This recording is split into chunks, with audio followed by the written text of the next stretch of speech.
Chapter 308. When they entered the fourth hidden mission of the dungeon, the plot of the dungeon began to escalate. It was so crazy that even Guhan was shocked. Just as Guhan and Yi Qing were about to set off from the oasis to find the reason for the abnormal appearance of so many Yuan Ku, two extremely disheveled people stumbled into the Zhou tribe and asked to see Guhan and Yi Qing. "Master Guhan, please save us, Master Guhan." As soon as they saw Guhan, they threw themselves under Guhan and hugged Guhan's legs. "Master Guhan, Yuan Ku, there are so many Yuan Ku. The Zongzi tribe is finished." Guhan fixed his eyes on them. Guhan actually knew these two people. They were the two people from the exploration team that Guhan entered the dungeon in the game. These two people were undoubtedly members of the Zongzi tribe. "Uncle Long, what's wrong?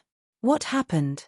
The person who was more agitated than Guhan was naturally Yi Qing, who had just become a sword-bearer. He pulled up Uncle Long, who was kneeling on the ground, and questioned him sternly. "Yi Qing. Yi Qing. That's right, the chief said that you are a friend of Master Guhan. Hurry up and beg Master Guhan to save our tribe," Uncle Long said incoherently. "What happened?" "Uncle Long, I'm a swordsman now. I can do a lot of things. Hurry up and tell me what happened to the tribe."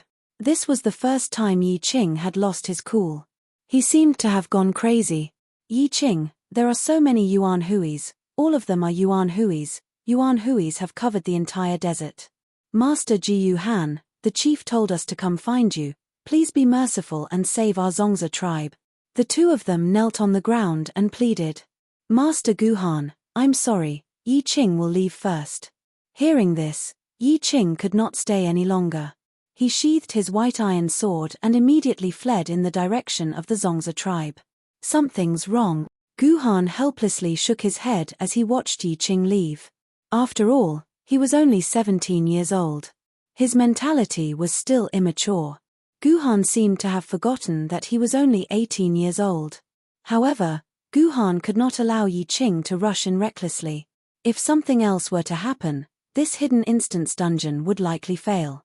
It wasn't easy for him to encounter such an interesting dungeon, so Guhan couldn't bear to end it just like that. On the way back to the Zongzi tribe, Guhan and Yi Qing met a few people who were running for their lives like mad tigers. After Yi Qing identified them, they were all from the Zongzi tribe.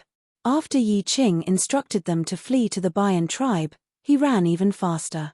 With the help of the sword lady's physique, Yi Qing's speed had already surpassed Usain Bolt's maximum speed. He kept on rushing and returned to his Zongzi tribe in about 10 minutes. But it was too late. The periphery of the Zongzi tribe was already littered with all kinds of corpses. Within the stronghold, the corpses were densely packed and everywhere. Yi Qing walked around the stronghold in a daze. He remembered all the names of the people in the entire tribe. Every time he saw a corpse, he would say the person's name and shake the gradually stiffening corpse, trying to wake them up from their slumber. Of course, it was a waste of effort. Yuan Ku killed people in a straightforward manner, just like how Yi Qing killed Yuan Ku in a straightforward manner. "Yi Qing. Qing." Amidst the pile of corpses, Yi Qing suddenly heard a weak voice calling his name. Following the direction of the voice, he realized it was the tribal chief, Yi Yun. The oldest man in the tribe was still alive. He had lost an arm, and his face was pale from excessive blood loss. Although he was still alive, he did not have much longer to live. "Chief, chief." Yi Qing ran over and hugged the tribal chief. 2 drops of tears rolled down his cheeks. This was the first time Guhan saw the young heaven-covering Jendi cry. "Child, I don't have time to hide anymore. I have something important to tell you. Listen up." Just like in all television dramas and novels, those heavily injured people would say a long list of last words before they died. Yi Yun began to say a long list of last words. "From now on, Yi Qing, you will be the 15th generation tribal chief of the Zongzi tribe. From today onwards, even if you are alone, you must continue our Zongzi tribe. Promise me, can you?" "Yes, I promise you, tribal chief." Yi Qing nodded with tears in his eyes. "All right, I'll tell you again. Actually, I have hidden the Zongzi tribe savings at XX, XX, XX locations. There is wealth and food that we have accumulated over 100 years. It is enough for you to revive our Zongza tribe. The first time Yi Yun met Guhan, he had said that the half a vat of flour was their remaining rations. He had tricked Yi Tian's food out of it. Who would have thought that they had 3 secret treasures? Upon careful thought, this was very normal. Without this cunning rabbit's wisdom, the Zongza tribe would not have lasted for 200 years. There's one last thing. The tribal chief's last breath sure took a long time. After explaining 2 things, there was one last thing. Actually, there's one thing I've been hiding from you. Cough cough. Yi Yun spat out a mouthful of blood. Your mother is not only your mother, she is also my daughter. I am actually your grandfather. Because of some reasons, I can't acknowledge you. I can only secretly take care of you. Please forgive this useless grandfather of mine. All right, it was beginning to develop into a family ethics drama. I know. I knew long ago. Without grandfather's care, I, Yi Qing, would have long died in the desert. Yi Qing nodded desperately. Actually, there's one more thing I've been hiding from you. Cough cough. Yi Yun spat out another mouthful of blood. Your mother did not disappear. She was sucked into the demon palace. Yi Yun said another piece of heavy news. Mother. Upon hearing the news of his mother, Yi Qing was somewhat excited. Grandfather, don't worry. I am now a sword wielder. I will definitely storm into the demon palace and find my mother. All right, now I can die in peace. Yi Yun slowly closed his eyes in Yi Qing's embrace. 2 drops of hot tears rolled down Yi Qing's face, dripping onto Yi Yun's face. Then, Yi Yun's eternally closed eyes suddenly opened. Sorry, there's one more thing I forgot to say. Yi Yun, who refused to say the last sentence, grabbed Yi Qing with one hand and extended his other hand towards Guhan. Lord Guhan, can I invite you over? Me? Although Guhan did not understand why the grandfather and granddaughter would ask him to come along, perhaps it was a requirement of the plot. Thinking silently, Guhan walked to Yi Yun's side and grabbed Yi Yun's skeleton-like hand. Lord Guhan, this old man has a presumptuous request. I hope Lord Guhan will not reject it. Yi Yun looked at Ji Yuhan with eyes filled with hope. According to the normal progression of the plot, Ji Yuhan naturally would not reject the words of an elder who was about to die. Is our story going to go according to the normal plot? Of course it will. Guhan held Yi Yun's hand tightly. Chieftain Yi Yun, don't worry. As long as it's within Guhan's capabilities, Guhan will definitely do it. Next would be a new plot mission. Guhan guessed that the game's plot was always like this. Next would be a new plot mission for Guhan. Lord Guhan, don't worry. This matter, Lord Guhan will definitely be able to do it. Yi Yun said with a smile. Lord Guhan, from today onwards, I will entrust Yi Qing to Lord Guhan. Chieftain Yi Yun, don't worry. Yi Qing is like my disciple. I will definitely teach him well and make him a strong sword wielder. Guhan thought Yi Yun was going to say something, but it turned out to be a cliché of entrusting an orphan. If not for the dungeon's plot, if not for the fact that Yi Qing was a young Jendi, Guhan would not have agreed to take care of such a burden. He could not even take care of Qingpin. Wrong, wrong. Yi Yun shook his head and kept saying wrong, wrong. Guhan did not understand. Wasn't Yi Yun going to entrust him to take care of Yi Qing? Lord Guhan, I am not asking you to be Yi Qing's master. Cough. Yi Yun continued to vomit blood. I hope that Yi Qing can become your wife. Yi Qing is now a sword wielder, so he should be worthy of Lord Guhan. What the hell? What the hell is this? What the hell? What the hell is this? The first what the hell was said by Guhan. Even with Guhan's calm personality, he was shocked. What situation was this? Wasn't Yi Qing a young man? Why was he marrying him? He was heaven-covering Jendi. It was clearly written in countless history books that he was a man. He was a man. The second what the hell was said by Yi Tian. She burst out of her scabbard and transformed into a sword maiden, appearing beside Guhan. From the looks of it, heaven-covering Jendi's sword maiden did not know that her sword wielder was a woman. Grandfather, what did you say? Yi Qing's face blushed. What the hell? Could it be that she was really a girl? Heh heh. Yi Yun chuckled, and with a tilt of his head, he died. This time, Yi Yun was really dead.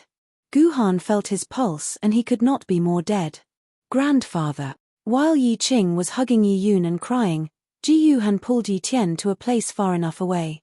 What's the situation? Yi Tian, answer me honestly. Is heaven-covering Jendi really a girl? Guhan really could not believe that heaven-covering Jendi was actually a girl. This was because not only was heaven-covering Jendi a boy in all historical records, he was also a married man. He even had descendants living in this world. How would I know? I always thought he was a man. He always dressed as a man. He didn't look like a woman at all. Yi Tian's expression was even weirder than Guhan's. She could not accept this fact. He always says he is a man on any occasion, but he is clearly a man. Then let me ask you. Have you ever seen him naked? For example, when he is bathing? No. Can't you feel whether he has that thing in his body or not in his zifu? No, the purple mansion does not have that function. Then when he sees a beauty, does his body have a lustful reaction? He never looks at beauties. Then what about his wife? Doesn't he have a wife? He even has a child. I don't know. I don't know. After he became an Empyrean sword, he used green hair sever to remove the sword scars on me. This is why I hate him for life. Chapter 309. Guhan did not know if the fact that Zetian Jendi was a woman, or if it was something that had truly happened in history, or if it was something that the dungeon had fabricated out of thin air. However, regardless of the truth, Guhan had to complete this dungeon. Guhan had a feeling that this dungeon might reveal a truth that he had never imagined. Guhan had to perfectly clear this dungeon. Husband. Yi Qing, who bade farewell to Yi Yun, slowly walked to Ji Yuhan's side. Her cherry lips spat out a word that Ji Yuhan found unbearable. Hearing the future Zetian Jendi call him husband, Guhan felt goosebumps all over his body. As for Yi Tian, who was standing behind Guhan, he was so frightened by Yi Qing calling him husband that he turned into a sword. It was as if Yi Tian's entire worldview had been blown apart. Are you really a girl? Guhan asked in disbelief. Yi Qing nodded silently. In the desert, a lonely girl is the target of all men. Yi Qing has no parents to take care of her, so she can only pretend to be a boy. Apart from her grandfather, no one else knew about this. However, from today onwards, husband will be the second person to know Yi Qing's true gender. After saying that, Yi Qing's entire body exuded the aura of a gentle wife, causing Guhan's heart to sway. What kind of damned setting was this? How did that extraordinarily intelligent youth, Yi Qing, suddenly become a little wife? This change was a little too fast. Yi Qing might have a good impression of Guhan, but it was only a good impression. It was impossible for it to rise to the level of love. Therefore, Yi Qing's demeanor of a little wife was mostly an act. The reason for her acting was very simple. With Yi Qing's current strength as a sword-bearer, it was impossible for her to help the Zongzi tribe take revenge and kill off Yuan Ku. If Yi Qing wanted to take revenge, he could only rely on Guhan's power. What could be more justified than taking revenge for his wife? The reason why Yi Yun entrusted Yi Qing to Ji Yuhan before his death was probably because of this. Yi Qing, stop acting. I know what you're thinking. I promise you, I will avenge the Zongzi tribe. I hope that you can live according to your heart and not carry these inexplicable things. Guhan said seriously. At this time, Guhan had two choices. One was to go along with Yi Qing's performance and continue acting as a married couple. The second was to expose Yi Qing's performance just like what Guhan had said just now and let everything return to reality. Guhan finally chose the second option because he knew that no matter how real the acting was, it was just a play. It might be useful for a naive and sweet person, but for an empress like Yi Qing, it was more appropriate to maintain a sense of sincerity. Hearing Ji Yuhan's words, Yi Qing didn't say anything else. She lowered her head and pondered for a while, then suddenly knelt in front of Ji Yuhan and kowtowed 3 times. With a sad expression, she spat out a word of thanks. When Yi Qing kowtowed, Guhan did not stop her. Instead, he stood there quietly and accepted Yi Qing's 3 kowtows. Then, Ji Yuhan helped Yi Qing up, the young heaven-shrouding sword emperor, and said gently, "I have received 3 kowtows from you. In this life, I will definitely help you climb mountains of blades and seas of fire to take revenge. Don't worry." Understood. Yi Qing's expression gradually turned cold. Who knew what she understood? Looking at the wounds of the dead and injured, they were all killed by bullets and shrapnel. It seems like these Yuan Ku are the same as the ones we encountered in the Taowu tribe. They are all the work of an army of Yuan Ku. Guhan examined the wounds of all the corpses and came to this conclusion.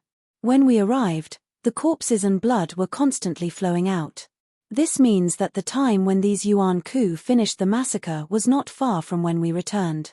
It is very likely that they left 2 to 3 minutes ago. But after we arrived here, we did not even see a single Yuan Ku.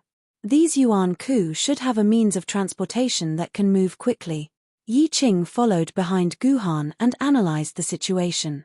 The means of transportation for the army are often things like cars. Trucks are not like Yuan Ku, which can hide in dimensional rifts and will not leave traces on the desert. If it was a truck, there would definitely be traces.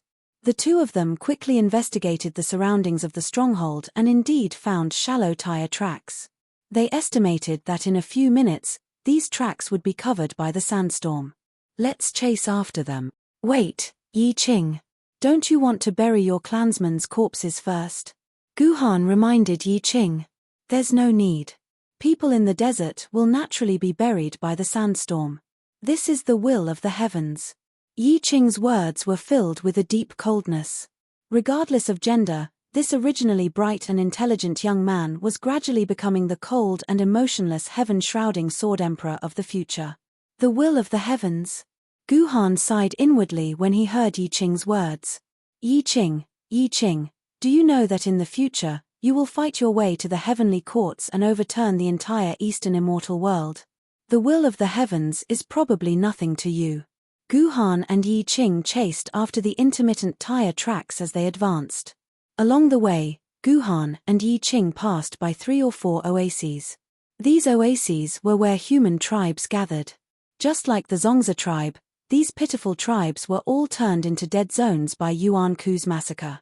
The yellow sand that filled the sky was dyed bright red by the blood of these dead people. These Yuan Ku, they are here to exterminate us humans. Yi Qing clenched his fists tightly and gritted his teeth. The Suzhou desert was not large. It was less than the size of a county. There were only 7 or 8 oases in total. Less than 10 tribes. At this time, the number of tribes that had been exterminated by Yuan Ku had reached 5. This was equivalent to half of the desert's population dying in this calamity. Finally, after passing by the 5th tribe that had been exterminated, Guhan and Yi Qing finally followed the group of Yuan Ku's nest. It was a location close to the old Suzhou city ruins, at the edge of the desert. Hundreds of military tents were set up on the yellow sand, forming a small military camp. At the same time, hundreds of Yuan Ku's troops were reorganizing in the camp.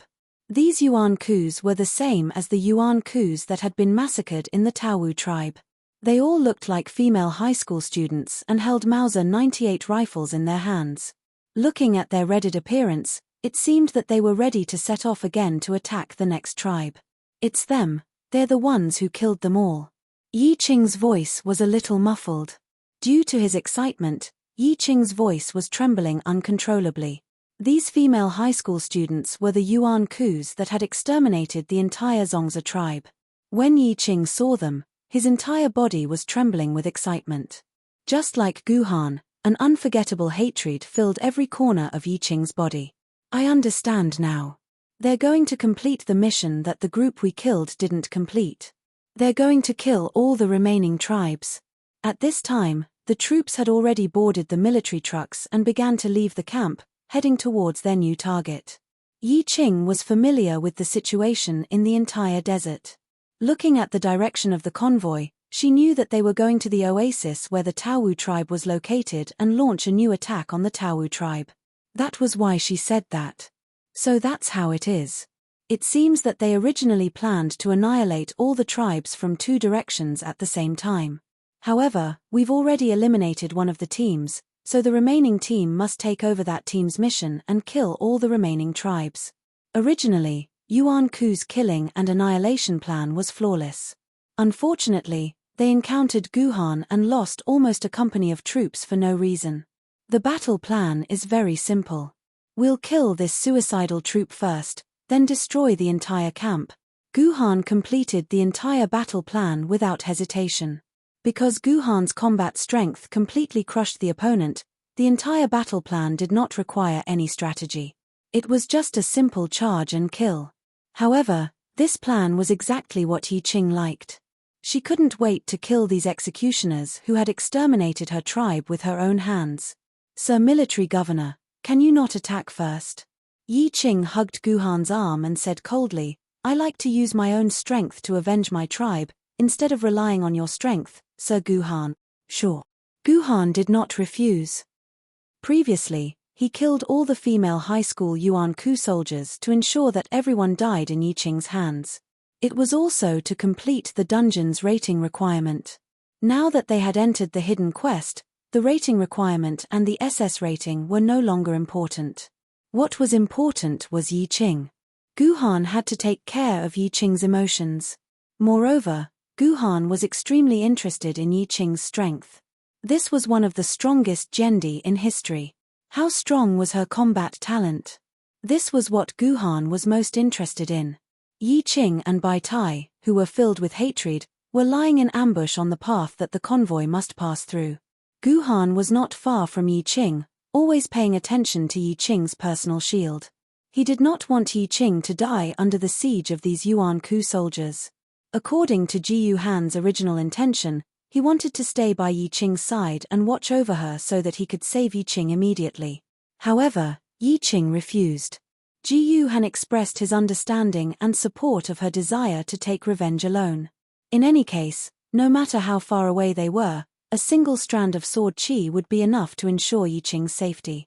So, Guhan watched from afar as the future Jendi performed in battle for the first time in her life. It was a magnificent performance. Chapter 310. From Guhan's point of view, Yi Qing was a little careless at the beginning of the operation. When the first vehicle arrived at Yi Qing's ambush spot, Bai Tai, who was dressed in white, could not wait to jump out and slash at the military truck's wheel. According to the plan that Guhan had given Yi Qing, Bai Tai was supposed to find a way to paralyze one of the vehicles and block the movement of the vehicles behind it, causing a series of collisions. In this way, the Yuan Ku, who were confused by the accident, could not form a battle formation immediately. This gave Bai Tai a chance to turn the whole battle into a chaotic battle. However, Yi Qing's slash did not stop the first vehicle. The wheel that was attacked was still on the truck's axle, but the tire had been slashed. As a result, the series of collisions that Guhan had hoped for did not happen. All the vehicles stopped safely, and then the female soldiers jumped out of the vehicles one after another. They began to form a formation spontaneously and started shooting at the bold Bai Tai. If the soldiers were to form a formation, Bai Tai would definitely be shot at the same time. With her ancient sword shield, it would not take long for it to break. It could be said that the beginning of the battle was not smooth. Soon, Guhan saw Yi Qing's flexible fighting style.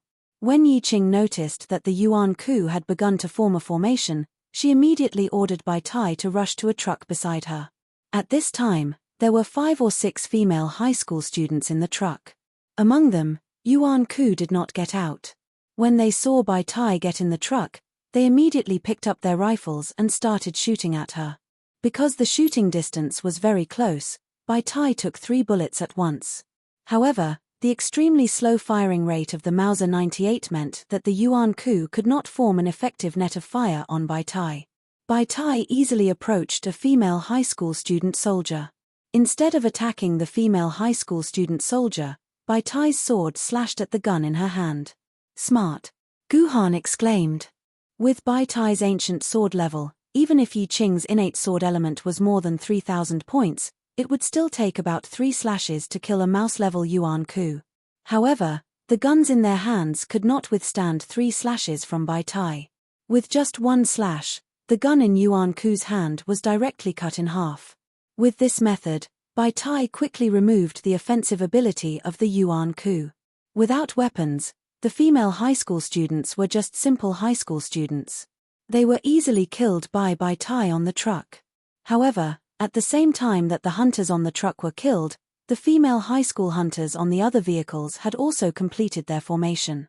They began to fire at Bai Taijian on the back of the truck. Bai Taijian took no less than 20 bullets in an instant. Although the bullets bounced off Bai Taijian's steel membrane shield, a small crack appeared on the shield. After a dozen more volleys of attacks, Bai Taijian's personal shield would be destroyed. "Come back, Bai Tai." At this time, Yi Qing suddenly jumped up from the sand. With a command, Bai Tai turned into a ray of light and flew back to Yi Qing's hand, turning back into the shape of a sword. The female high school students, Yuan Ku, who had been aiming at Bai Tai, suddenly lost their target. They seemed to be at a loss of what to do. Taking advantage of this opportunity, Yi Qing jumped onto the boarding pedal outside the driver's cab. Standing on the pedal, he chopped down the driver's door with his sword. When the driver of the truck was caught off guard, Yi Qing accurately stabbed his sword into her heart. According to the rules of the game, stabbing the heart or the temple had a high chance of causing fatal damage to the Yuan Ku. Yi Qing's extremely high innate sword essence, coupled with the multiplier of fatal damage, caused the female high school student driver to roll her eyes and fall from her seat. She dragged Yi Qing to the ground and died. At this time, the rest of the female high school student assault team realized that the enemy had already climbed into their truck. When they started to shoot at the driver's seat, Yi Qing had already stepped on the accelerator. He drove the truck around nimbly and rushed toward the assault team's formation. What the hell? When did Yi Qing learn to drive? Seeing Yi Qing driving the flying truck, Gu Han was shocked once again. Yi Qing, a child from the desert, shouldn't have had the chance to come into contact with a truck. Even if there were truck wreckages left behind from the apocalypse in the desert, they were just wreckages. There was no way they could be started again. Where did Yi Qing learn to drive? And he was driving a large vehicle like a truck. Could this be Gendi's main character Halo? Whether it was the protagonist's Halo or not, under Yi Qing's driving, the truck directly rushed into the female assault team's formation, smashing their formation into pieces. This was the best time for Yi Qing to make her move. Yi Qing acutely grasped this crucial moment. The moment the truck rushed into the formation, Yi Qing did a beautiful somersault from the driver's seat and landed in the most important position in the formation. She climbed up and stabbed with her sword. The white iron sword in her hand accurately pierced the heart of a female high school student, instantly killing this Yuan Ku. The chaos brought about by the truck was temporary, but the chaos brought about by Yi Qing entering the Yuan Ku formation and slashing crazily was continuous. Faced with the Yuan Ku soldiers who had barged into their formation, the soldiers were somewhat at a loss. This was because they realized that there was a high chance that their shots would hurt their own people. For a moment, all the gunshots stopped, and all the female high school student soldiers were at a loss. The Yuan Ku soldiers were at a loss, but that didn't mean Yi Qing was at a loss. This was the best opportunity for her to kill the enemy. The white iron sword in her hand was like a nimble and tricky little snake, always accurately piercing the opponent's heart. In just a few seconds, 6 female high school students died under Yi Qing's sword because their hearts were pierced through. That accuracy. Seeing Yi Qing consecutively piercing the heart of Yuan Ku 6 times, killing it in one hit, Gu Han couldn't help but sigh. Although Yi Qing's swordsmanship was full of mistakes and was full of flaws, he was a complete newbie. If Gu Han were to fight with her, Gu Han was confident that he could knock the white iron sword out of Yi Qing's hands in one move. But Yi Qing's sword accuracy and ruthlessness shocked Gu Han. She did not hesitate in every strike, and her sword was sent into the opponent's heart at the most appropriate time. It didn't even need to think to know that to consecutively pierce the heart of a moving enemy 6 times, it required terrifying accuracy. Gu Han before the age of 15 couldn't guarantee that he could do this. At that time, Gu Han had already practiced swordsmanship for 8 years. This is a talent that only the top sword masters have. With a little guidance, Yi Qing will become a terrifying sword master. Just based on this heart-piercing technique, Yi Qing could become a sword master. If I teach her the 9 swords of mysterious heaven, I'm afraid that in less than 3 years, I won't be a match for Yi Qing. Gu Han compared himself with Yi Qing again, and couldn't help but come to a somewhat pessimistic conclusion. His 12 years of swordsmanship couldn't compare to Yi Qing's 3 years of swordsmanship. After all, Yi Qing was the future Jendi, and also one of the strongest Jendi in history, so it was natural that she had such talent.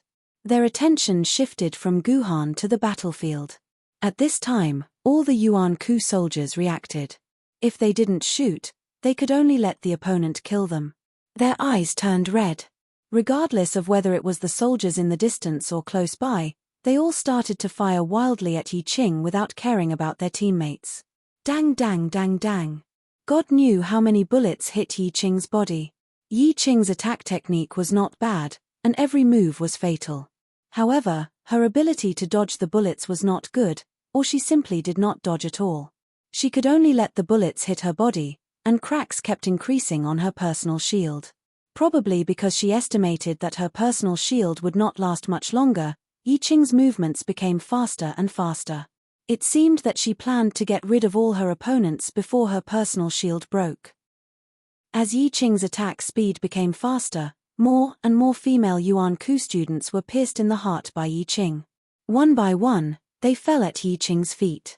Among the fallen Yuan Ku, there was a female high school student who was particularly miserable.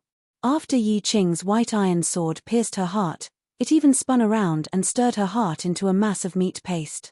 There was another female high school student. Perhaps it was because her OP was very big, and her cup was probably more than an F cup. For a moment, Yi Qing did not pierce through her chest. The blade of the sword was stuck in a thick, soft mass of flesh. Yi Qing had to expend a lot of effort to pull out the white iron sword and stab it with her sword before it pierced through her heart. This was the only Yuan Ku that Yi Qing had to use 2 sword strikes to kill. It was said that Yi Qing was very unhappy with women with cup larger than an F cup. Of course, this was just a rumor. The most miserable one was another female high school student. Her OP was the same as the previous one, and it was an F cup. In the end, Yi Qing changed the tradition of piercing the heart with one sword. First, she cut from the side, and the entire OP on the right side was cut off. A large piece of beautiful flesh with bright red blood fell to the ground. Without the obstruction of the fat, Yi Qing was satisfied and stabbed the sword into the wound that was cut off, sending the unlucky Yuan Ku on his way. The whole battle was so bloody that it had reached the level of Forbidden 98. What was Forbidden 98? It was forbidden for those below the age of 98 to watch. As for those above the age of 98, they had to ensure that they could live past that age first. Yi Qing's killing speed was extremely fast. Over 100 Yuan Kus were soon killed by Yi Qing, and there were less than 10 Yuan Kus left. It looked like Yi Qing was about to completely annihilate all of the Yuan Kus. However, at that moment, Yi Qing's personal shield was also on the verge of shattering. As a bullet hit her body, the entire personal shield shattered, and Yi Qing's body was completely exposed to Yuan Ku's bullets. Without the personal shield's protection, as long as a bullet hit a vital part, Yi Qing would be sent to heaven. Sigh, it's time for me to make my move. Finally, it was time for Guhan, who had been watching the show for a long time, to make his move. Guhan held onto the heavenly sword and prepared to send a sword beam over to save Yi Qing from the threat of the bullets. She had already killed over 90% of her enemies. She must be satisfied. Guhan's attack speed was very fast. A sword beam was sent out, heading towards the remaining Yuan Kus. It seemed as though the Yuan Kus were about to die to his sword beam. At the same time, Yi Qing, whose personal shield had been shattered, suddenly roared out madly. As she spoke, she slashed out with her white iron sword, and a sword beam that was much smaller than Guhan's sword beam shot out. As Yi Qing was much closer to the remaining Yuan Kus than Guhan's sword beam, even though Yi Qing's sword beam was released slightly later, it still managed to slash the remaining Yuan Kus before Guhan's sword beam arrived, cutting the Yuan Kus in half. Is she still a human? Guhan was shocked. Guhan, who had always thought that his talent was unparalleled in the world, was shocked by another person's talent for the first time. She actually used her own strength to comprehend and use sword beam in the first battle of her life at the ancient sword rank. Is she still a human? Yi Qing was not a human. She was the emperor of sword-bearers, heaven-shrouding Jendi. Chapter 311. After killing all the murderers of the Zongzi tribe and returning to Guhan's side, Yi Qing's face that was full of hatred had already calmed down. At least, ordinary people would not be able to see any unforgettable hatred on Yi Qing's face. Thank you, Sir Military Governor. For your kindness, Yi Qing will never.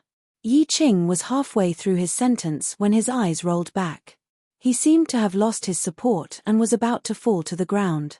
Fortunately, Ji Yuhan's eyes and hands were quick. He caught Yi Qing in his arms, preventing Yi Qing from falling onto the sand dune. You're too tired. The battle just now has already exhausted all of your strength. Touching Yi Qing's body, even his bones were soft. This meant that Yi Qing's physical strength was almost at its limit, especially the last sword aura. After Guhan released the sword aura for the first time, his body was also sore for a few days before he recovered. The human body was indeed fragile. It's all right, Sir Military Governor. Yi Qing blushed in Guhan's arms. Sir Military Governor, let's continue to attack the last barracks. Only by completely annihilating this group of Yuan Ku, Yi Qing can comfort the souls of my tribe in heaven. No, your physical strength has not recovered yet. You can't go up and fight now. I won't allow you to go up and die like this. All right, then Yi Qing will rest for a while. Yi Qing nodded shyly. Here, drink this. When you feel like your body has been emptied, drink this is the last thing you need. Guhan passed a bottle of Laoshan white flower snake grass water to Yi Qing.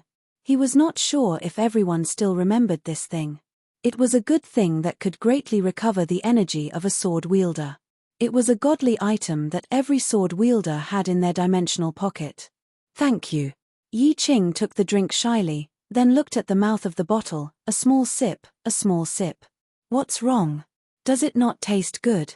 Seeing Yi Qing taking small sips, Guhan asked with concern. No, it's delicious.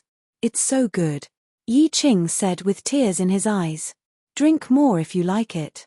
All right, Guhan didn't say that out loud. It was the author's imagination. At this moment, Guhan and Yi Qing were treating each other respectfully. On the other side, someone's heart was about to overflow with jealousy. Adulterous couple. Someone muttered in a low voice. What? King of Chu, what did you say just now? Guhan's hearing was not just for show. Oh, Benwang is saying that it's really good. The military governor has won the heart of another beauty. The King of Yu said sourly. This guy, the pH in his mouth should be less than 3 points, right? Even dilute sulfuric acid was only SOSO. However, since Prince Yu mentioned a beauty, taking a closer look, Yi Qing was at most a delicate tomboy. She was even worse than Brother Chun. Calling her beautiful was really praising her. Especially her chest. Logically speaking, if Yi Qing's breasts were slightly undulating, Guhan wouldn't treat her as a young man. Although the taste of the Laoshan white flower snake grass water was debatable, it had a great effect on the recovery of the wielder's body and energy. Yi Qing drank a bottle and her condition was much better. Taking this opportunity, Guhan asked Yi Qing a few questions that he was very concerned about. Where did you learn this sword technique of stabbing the heart? Guhan was quite curious about Yi Qing's technique of stabbing the heart 100 times. Even if it was Guhan, he would have to practice for more than 3 years to be able to do this. Didn't military governor teach Yi Qing this? Yi Qing raised her head in confusion and looked at Guhan doubtfully. When did I? Guhan wanted to deny it subconsciously, but he immediately reacted. Oh right, Yi Qing had stabbed the heart under his command to finish off the 100 over Yuan Ku. Could this be the teaching that Yi Qing spoke of? She was able to reach this level with just this little bit of practice. If military governor didn't let Yi Qing practice the finishing off technique, Yi Qing wouldn't be able to be so proficient. This is all thanks to military governor. Yi Qing must thank military governor. Yi Qing's words confirmed Guhan's guess. Damn, he didn't think that Yi Qing would actually be able to master the skill of stabbing the heart with just this little bit of practice. So Zetian learned the heart-piercing sword technique from this. Inside the Purple Palace, Yi Tian suddenly said this through the sword mark. You, Yi Tian, what heart-piercing sword technique are you talking about? Guhan immediately asked. You don't know? When Zhetian Zhendi killed Yuan Ku, whether it was the human Yuan Ku, the beast Yuan Ku, or some other strange Yuan Ku, as long as they had hearts, then Zhetian would definitely kill them by piercing their hearts. Of course, that wasn't necessarily the case. There were some Yuan Dans that didn't have hearts, or Yuan Dans that wouldn't die even if their hearts were destroyed. Zhetian wouldn't do that. Later on, everyone said that Zhetian learned some heart-piercing sword technique, but Yi Qing never admitted this. After listening to Yi Tian's narration, Guhan was speechless. The heroic and invincible image of Zhetian Zhendi that could be clearly seen in history books had been completely overturned. Guhan suddenly had a strong interest in the real Zhetian Zhendi in history. He urgently wanted to know what happened behind the scenes of Zhetian Zhendi. That was because Ji Yu Han had a feeling that all of this had something to do with his clan. About 30 minutes later, with the help of the Laoshan white flower snake grass water, Yi Qing's physical strength and energy had almost recovered. Guhan decided to officially start the attack mission on the last Yuan Ku camp. After eliminating 2 waves of female high school commandos, there were about 50 female high school commandos left in the camp. In addition, there were 5 tanks, 2 IFVs, dozens of machine guns, and a helicopter. Their combined combat power far exceeded the German female high school commandos of more than 100 people. What made Guhan feel strange was that these Yuan Ku clearly had such a strong combat power left, but they didn't care about the death of their comrades. Not only did they not come out to support Yi Qing when he was fighting with the other side. Even though 30 minutes had passed, they still didn't seem to know that the troops they sent out had been completely wiped out, and they just firmly guarded the camp. In this regard, Guhan had 2 guesses. Either these Yuan Ku had all lost their minds and there was no one to command them, so they didn't care about the death of their companions. Or, there was something important hidden in the camp, and the remaining Yuan Ku had to firmly guard these things, so they would never leave the camp. No matter which guess it was, Guhan had to kill his way into the camp to find out the truth. When the attack officially started, Yi Qing still wanted to be the first to rush into the camp, but she was stopped by Guhan. Guhan warned Yi Qing not to think that she was invincible just because she single-handedly defeated an entire team. The firepower of this camp was much more terrifying than that of the previous team. Guhan ordered Yi Qing to protect his flank, and the main battle would still be completed by Guhan himself. Although Yi Qing didn't agree with this, she soon understood how correct Guhan's decision was. When Guhan began to rush into the camp to defend, dozens of machine guns simultaneously aimed at Guhan and opened fire. The crazy rate of fire was even more terrifying than 1,000 soldiers firing at the same time. Yi Qing estimated that Guhan would be hit by at least 50 bullets per second. How could Yi Qing's personal shield withstand such terrifying damage? In the face of such an attack, Yi Qing's personal shield would shatter in less than 7 seconds, and then she would be shot to death. Even Guhan himself, the energy of his personal shield was also decreasing at a speed visible to the naked eye. If he continued to be shot by these machine guns, Guhan's personal shield would only last for a minute at most. Fortunately, Guhan only needed to hold on for less than 10 seconds. In 10 seconds, Guhan jumped to a position less than 200 meters away from the machine guns. This distance was within the range where Guhan's sword chi could hit. Yu Wangjian flung out 6 sword chis, and with lightning speed, the machine guns in the camp were turned into mush. The female high school students operating the machine guns were also turned into a bloody paste. Without the machine guns in the way, the remaining tanks and armored vehicles were a piece of cake. Guhan first sent a sword chi slashing at the tank's armor. Compared to Japan's Little Bin tank, the armor of the so-called Tiger tank was clearly stronger. Guhan's sword chi didn't penetrate the armor directly, and only left a 20 mm thick sword mark on the armor. Looks like these tanks are at least Soul-grade Yuan Ku. Guhan didn't have the time to check the information on his personal terminal. He just silently estimated the level of these tanks. A mere Soul-grade Yuan Ku was like a bunch of colored pencils in front of Guhan. Under Yi Qing's admiring gaze, Guhan completed the process of slaughter that was like a beautiful dance. He lightly tapped on the tank's hatch cover, and the hatch cover was sent flying. Then, 3 sword chis were sent into the tank, and the entire tank, along with the female high school students inside, were all turned into a pile of meat paste. The armored vehicles were easier to deal with. He just needed to tear open the weakest part of the armored vehicle's armor and charge in, killing all the Yuan Ku inside. Finally, there was a helicopter flying in the sky that kept firing air-to-ground missiles and machine guns at Guhan. Guhan used a precise sword chi to cut off the tail of the helicopter's propeller. Then, the helicopter fell down. There was no need for Guhan to do anything. Yuan Ku and the helicopter were both smashed into meat paste. The entire battle did not take more than 2 minutes. Guhan had completely suppressed the entire camp.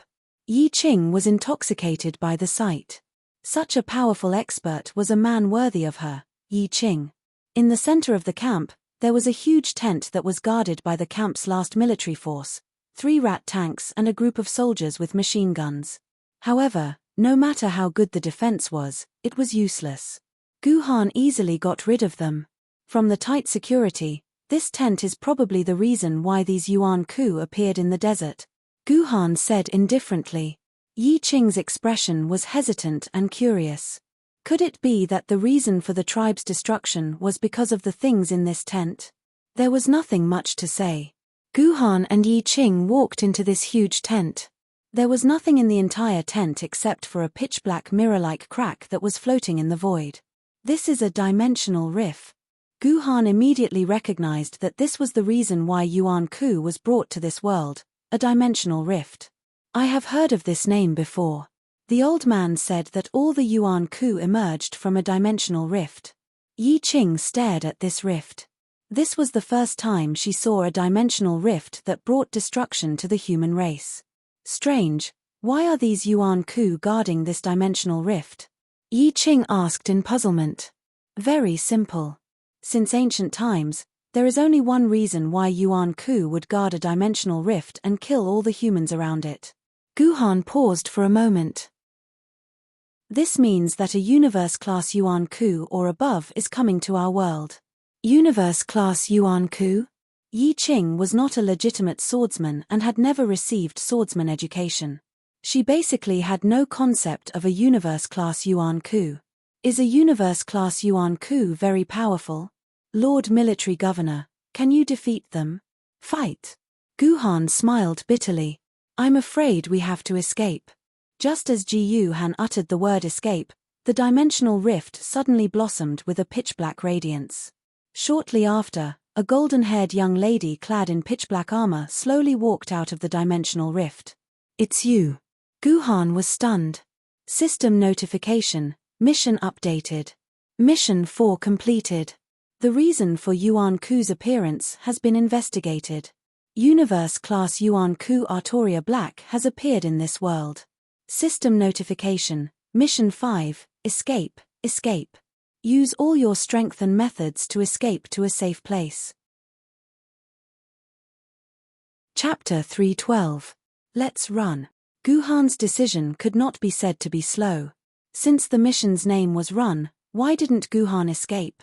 However, Guhan looked at Artoria with some unwillingness in his eyes. It was not easy to see her again. It would be great if they could sit down and have a cup of tea. With this thought, Guhan could not help but look at Artoria again. As a result, Guhan was shocked to find that the moment Black Artoria left the dimensional rift, she fell to the ground. Her body was full of wounds, and black, mud-like blood kept flowing out of the wounds. This powerful Eternity Yuan Ku seemed to have been seriously injured before entering the dimensional rift. She seemed to have also escaped into the dimensional rift. System prompt: Artoria has fallen into a coma. She will wake up in 2 minutes and start hunting you and Yi Qing. Please start escaping quickly. Please start escaping quickly. 1 minute 59 seconds left. 1 minute 58 seconds left. Yi Qing, let's run. A trace of regret flashed between Guhan's brows. He did not expect to have the opportunity to meet here. It was a pity that the first thing they did was to escape. There were still a few hundred years before Artoria's betrayal. The current Artoria was a full-fledged Yuan Ku, a ruthless Yuan Ku who killed humans. However, when Guhan held Yi Qing's hand and was about to escape with her, Yi Qing suddenly shook off Guhan's hand. Lord Military Governor, we can't escape now. Yi Qing's expression was very calm. She stared at the unconscious Black Artoria on the ground. Speaking of which, it was interesting. This was the first time Ji Yuhan met Artoria in the 2-instance dungeons, and she was unconscious both times. Lord Military Governor, since we can't resist the Eternity Yuan coup, it is meaningless for us to escape. When she wakes up, it will be our doomsday. Yi Qing drew her white iron sword and pointed the blade at Artoria's heart. Lord Military Governor, why don't we kill her while she's unconscious? That way, we will have a chance of survival. Kill her. Kill Artoria. Guhan was shocked. Even if Artoria was a full-fledged Yuan coup, Guhan did not have the thought of killing Artoria. In Guhan's opinion, the best way was to follow the dungeon mission's instructions and escape with all their might. The constant countdown from the system seemed to confirm this point. This was a very common escape mission in the game. As long as they escaped to a certain location within the time limit, this mission would be completed. But this was the thinking of the average player. A person with a high IQ like Guhan would, of course, interpret this mission from a different perspective. Thinking about it carefully, killing Artoria might be the way to victory. Just like Yi Qing said, this time, Guhan could not find a nuclear bomb to send him to escape. Faced with the pursuit of the awakened Artoria, Guhan and Yi Qing refused to escape. Even if they used cheats, the difference in strength between them and Artoria was too great. That was why the system gave Guhan a heavily injured Artoria. The goal was to make the players think in reverse, that the only way to win was to kill Artoria. If they really listened to the system's instructions and escaped, it would be a dead end. You're right, I've lost my mind. After calming down, Ji Yuhan spent 10 seconds thinking about the entire mission 3 times. He had to admit that Yi Qing's words made sense. In the face of Artoria's pursuit, running for one's life was the real path to death. This was a trap designed by the system, a trap of reverse thinking. Guhan was very sure of this. Then kill her, Yi Qing said. Before Guhan could stop her, she stabbed her sword into Black Artoria's heart. She was very skilled. But she could not even pierce through the layer of black armor outside Artoria's body. She was sent flying by a counterforce, and Guhan grabbed her from behind. Hey! Artoria is an Eon rank Yuan coup, so her armor is naturally Eon rank. Your sword mistress is only an ancient sword mistress. You can't break through the defense of Artoria's armor. Moving the embarrassed Yi Qing out of his arms, Guhan shook his head and quickly explained the classification of Yuan Ku's levels to Yi Qing. Stand back, let me kill her. After all, it was just a game. Guhan was not the kind of person who would waste time on an insignificant problem. Sir Military Governor, your sword mistress can pierce through the defense of Eon rank armor? After Guhan crammed some knowledge about Yuan Ku's level, Yi Qing already knew how terrifying an Eon rank Yuan Ku was. If Guhan's sword mistress could actually pierce through the defense of Eon rank armor, then Guhan should be at least a spirit sword rank swordsman, 1 level lower than immortal sword rank.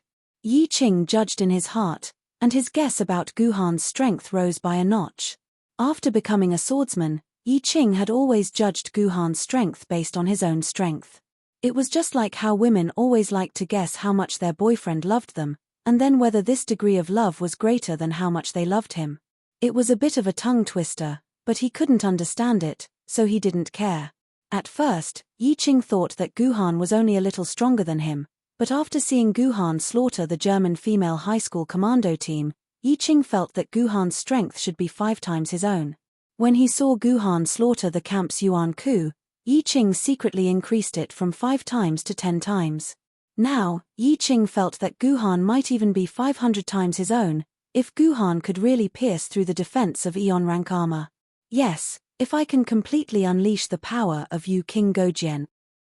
Yu King Gojian was one of the top 20 sword maidens, and if he used his full strength, it was not impossible to pierce through Eon rank Yuan Ku's armor. But this would require the support of a large amount of sword essence. According to Guhan's estimate, without 500,000 or 600,000 sword essence, it would be impossible to pierce through Artoria's armor with the power of Yu King Gojian. Then can Lord Military Governor fully unleash the power of Yu King Gojian? Yi Qing asked. No. Guhan's answer was very straightforward. Ji Han's answer was very straightforward. His sword element was less than 5,000 quarks, which was 100 times away from the standard 500,000 quarks. Then Lord Military Governor, how are you going to break this armor? Yi Qing asked dumbly. Why should I break her armor? Guhan glanced at Yi Qing. Her neck isn't protected by armor, so I can just chop off her neck. Hearing Ji Han's words, Yi Qing suddenly felt like a super idiot. He was so stupid that he could die. You're just a string of data, Guhan silently said to himself. Without hesitation, he swung the Yu King Gojian at Artoria's neck. Now it was Guhan's turn to be embarrassed. Artoria's armor could actually sense Guhan's movements. Before the Yu King Gojian touched Artoria's neck, it automatically extended and transformed to protect her neck. Guhan, who had mustered all his strength to end the battle, was sent flying back by the rebounding force just like Yi Qing. His back was also hugged by Yi Qing. However, Guhan used much more strength than Yi Qing, and Yi Qing's body was far weaker than Guhan's. So, the moment Yi Qing hugged Guhan, she was knocked to the ground by the huge rebounding force. Guhan's entire body was on top of Yi Qing. As mentioned before, Yi Qing's clothes were wrapped in rags, so the quality was naturally very poor.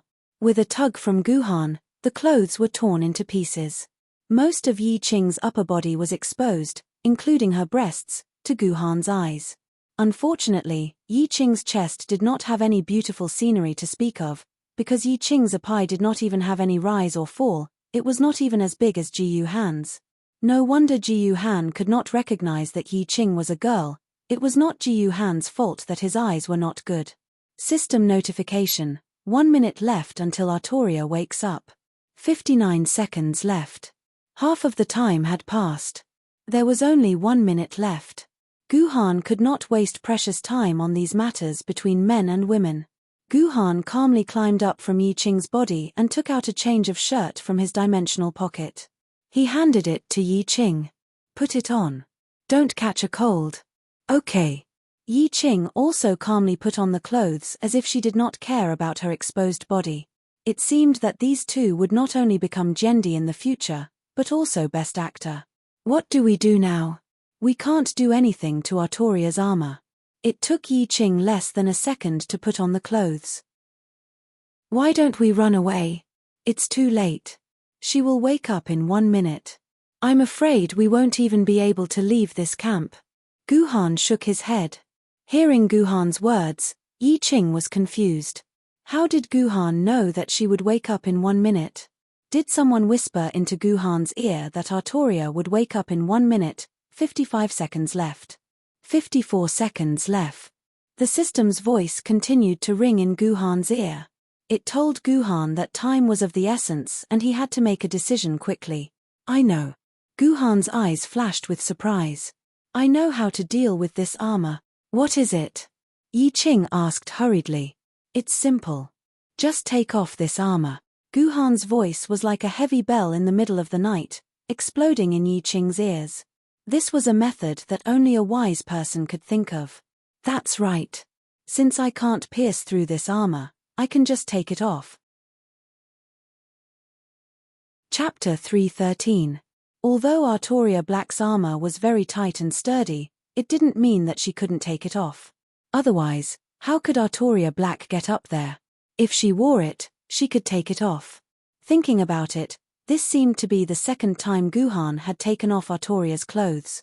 The first time was on the Raider off-road vehicle, and this time, it was in the vast desert. With Guhan's skillful hands, Artoria's armor was smoothly taken off. He originally thought that Artoria would be wearing a small shirt under the armor, but he never expected that Artoria Black's armor would be completely bare. Once the armor was taken off, the thousands of sceneries inside were exposed.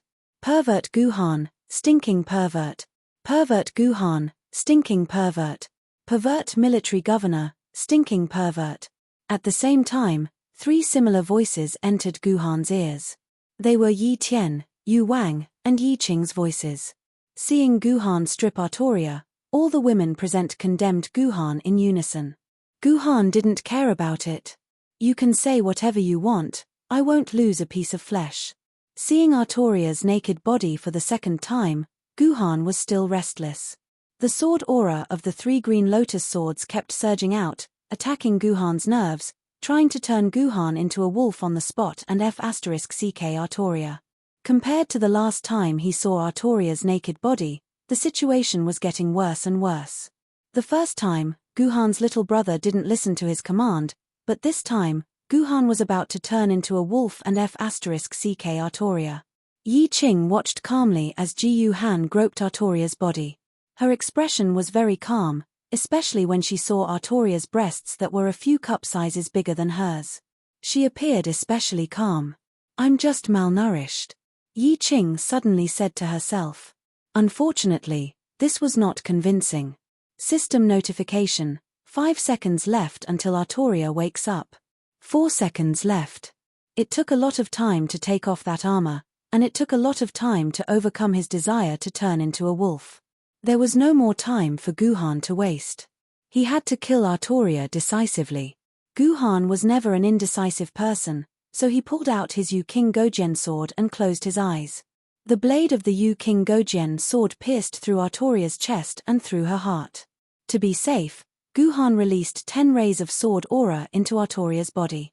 With these 10 rays of sword aura wreaking havoc in the weakest parts of her body, even the desolation level Yuan Ku would be half dead. She should be dead now. The Yu King Gojian sword was still in Artoria's body. At this time, Guhan felt a deep sense of sorrow for himself. When Guhan stabbed Artoria's heart, the system's continuous countdown came to an abrupt end. This seemed to prove that Artoria had died under Guhan's sword. But what made Guhan afraid was that Artoria, who had been pale due to her heavy injuries, gradually regained her color. The black sludge that kept flowing out of her wounds also stopped, and the wounds on her body gradually faded and healed. This was not the appearance of Artoria being stabbed by Guhan. It was more like she had eaten a rejuvenation pill from Guhan. Long time no see. Artoria Black suddenly opened her eyes and said something that surprised Guhan. It had been a long time. This feeling was like an old friend that he had not seen for many years. Long time no see, Artoria. Although Guhan did not know what had happened, this did not prevent Guhan from giving the correct answer. In any case, he would just go along with what she said. Tempage, is this how you treat an old friend? Artoria looked at her naked upper body, then at the Gojian sword of the King of Yu in her chest. She smiled a little resentfully. This is the 4th time you've taken off my clothes. Why do you do this every time we meet? This should be the 2nd time. If we look at it in chronological order, this should be the 1st time. I will only take off your clothes for the 2nd time after a few hundred years, Guhan silently complained in his heart.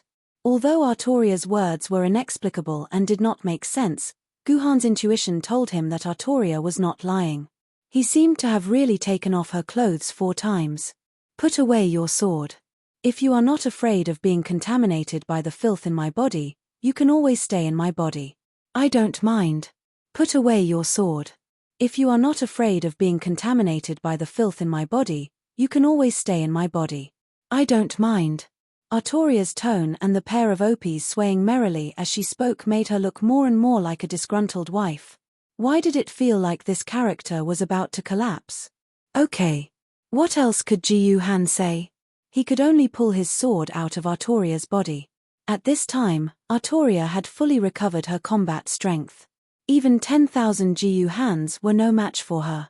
What are you going to do to the 2 of us? Guhan took a step back and stood in front of Yi Qing. Even with Guhan's intelligence, he did not know what to do in such a messy situation. He could only take 1 step at a time. What am I going to do to you? Artoria stretched out her hand and put on the black armor that Guhan had taken off her back. Consider yourself lucky to have met the darkened me. If it was that little idiot White, I'm afraid she would have chopped you into ashes with a curry stick. Shouldn't the dark Artoria be a little more ferocious? Shouldn't White be more righteous and kind? Was there really no problem with this setting?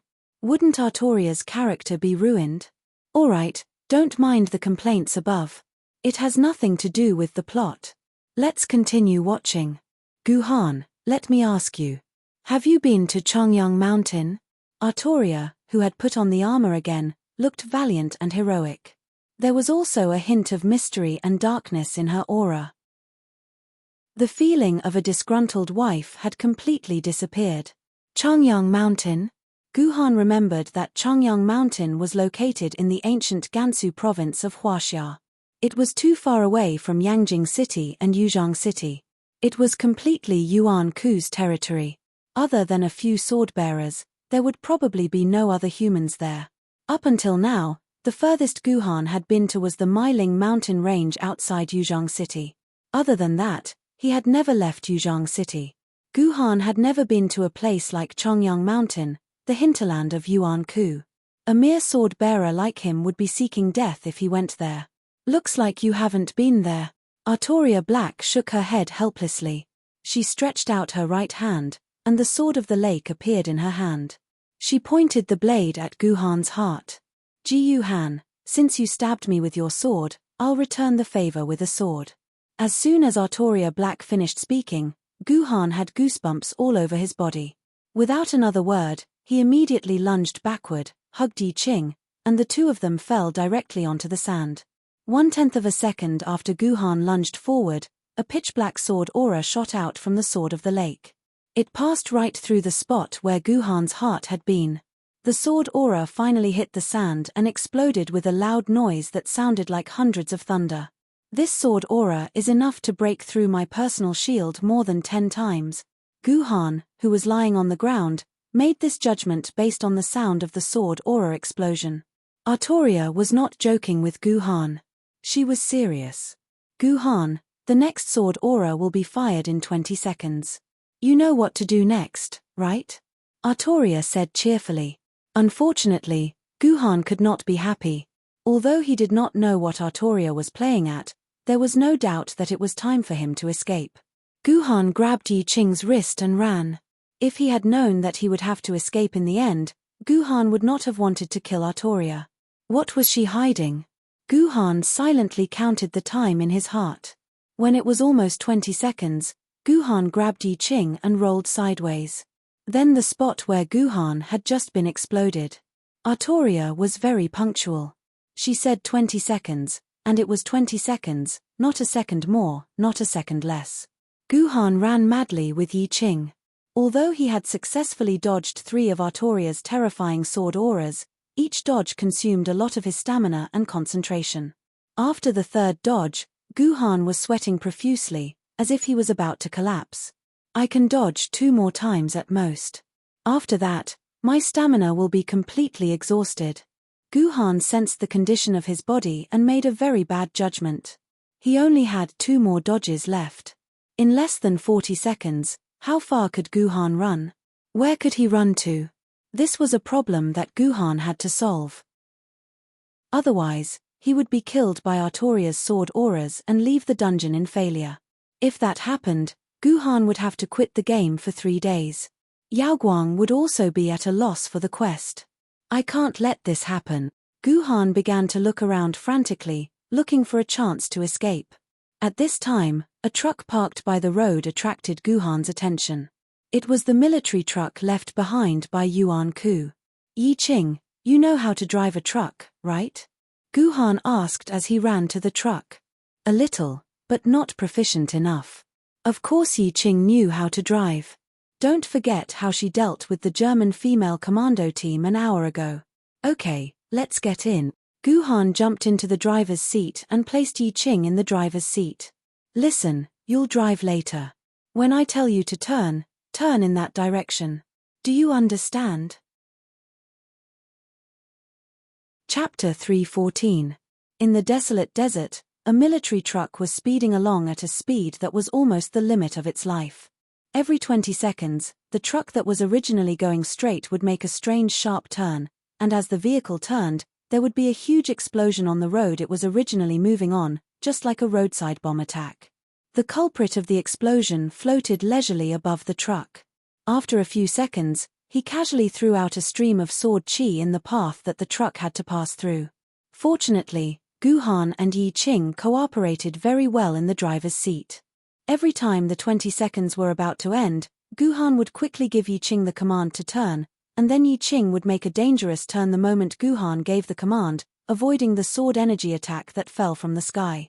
She's still above us. When can we get rid of her? Such a situation made Yi Qing anxious. This was her first day driving. Which rookie driver would want to drift in the desert like a professional racer? Don't ask me, I'm also a mess now. This is the first time in my life that I'm so lost. Turn left. Quick. As soon as Guhan's voice trailed off, there was a sharp turn accompanied by the crazy screech of the brakes. We must have a target. A target that we can hide from. Master Guhan, the brakes are no longer sensitive. If this goes on, the truck will collapse.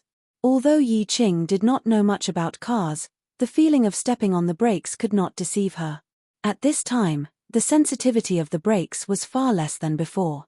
Previously, she only needed to step on the brakes slightly to complete the drift, but now she had to step on the brakes with great effort. No, we don't need a target, you just need to keep driving forward. This was the third time Guhan repeated this sentence to Yi Qing. As early as when he got on the truck, Guhan understood that Artoria did not want to kill him at all. If Artoria wanted to kill him, she only needed to release 5 sword energies at the same time to seal all the escape routes and completely kill him. She did not need to use 1 sword energy to toy with him. But Guhan felt that instead of saying that Artoria wanted to toy with him, it was better to say that Artoria was deliberately driving him in a certain direction. She seemed to be driving him in a certain direction, just like a farmer driving ducks. Wherever the whip was thrown, the ducks would flee in another direction. Yi Qing, let me ask you, is there any special place in this direction? Turn right, quick. Guhan, who understood this point, asked Yi Qing loudly. After a while of shaking and screeching brakes, Yi Qing replied while sweating profusely, there's nothing special in the entire desert except for the oasis. If there's anything special, it's the Demon Temple. That's the only place. Demon Temple? Guhan seemed to have heard of this name before. Before the old chief of the Zongza tribe died, he told Yi Qing that his mother was sucked into the Demon Temple. Where is the Demon Temple? Guhan already knew where he should escape to. Is that woman trying to drive us into the Demon Temple? Yi Qing was not stupid. She immediately understood what Guhan meant. She turned the truck and sped in the direction of the Demon Temple. This idiot. He finally knows where he should be going. I can finally end this boring game, Artoria, who was in the sky, said faintly when she saw the truck driving in the direction of the Demon Temple. As she said this, the sword of the lake in her hand disappeared. It seemed that Artoria had given up on using sword energies to drive Guhan away. I don't have much time left. That idiot is about to lose control. I should go too. Artoria's moving figure suddenly stopped in the air. If one paid attention to her armor, they would notice. The original black armor was gradually fading and turning blue. A few seconds later, Artoria suddenly disappeared into the sky, as if she had never been there.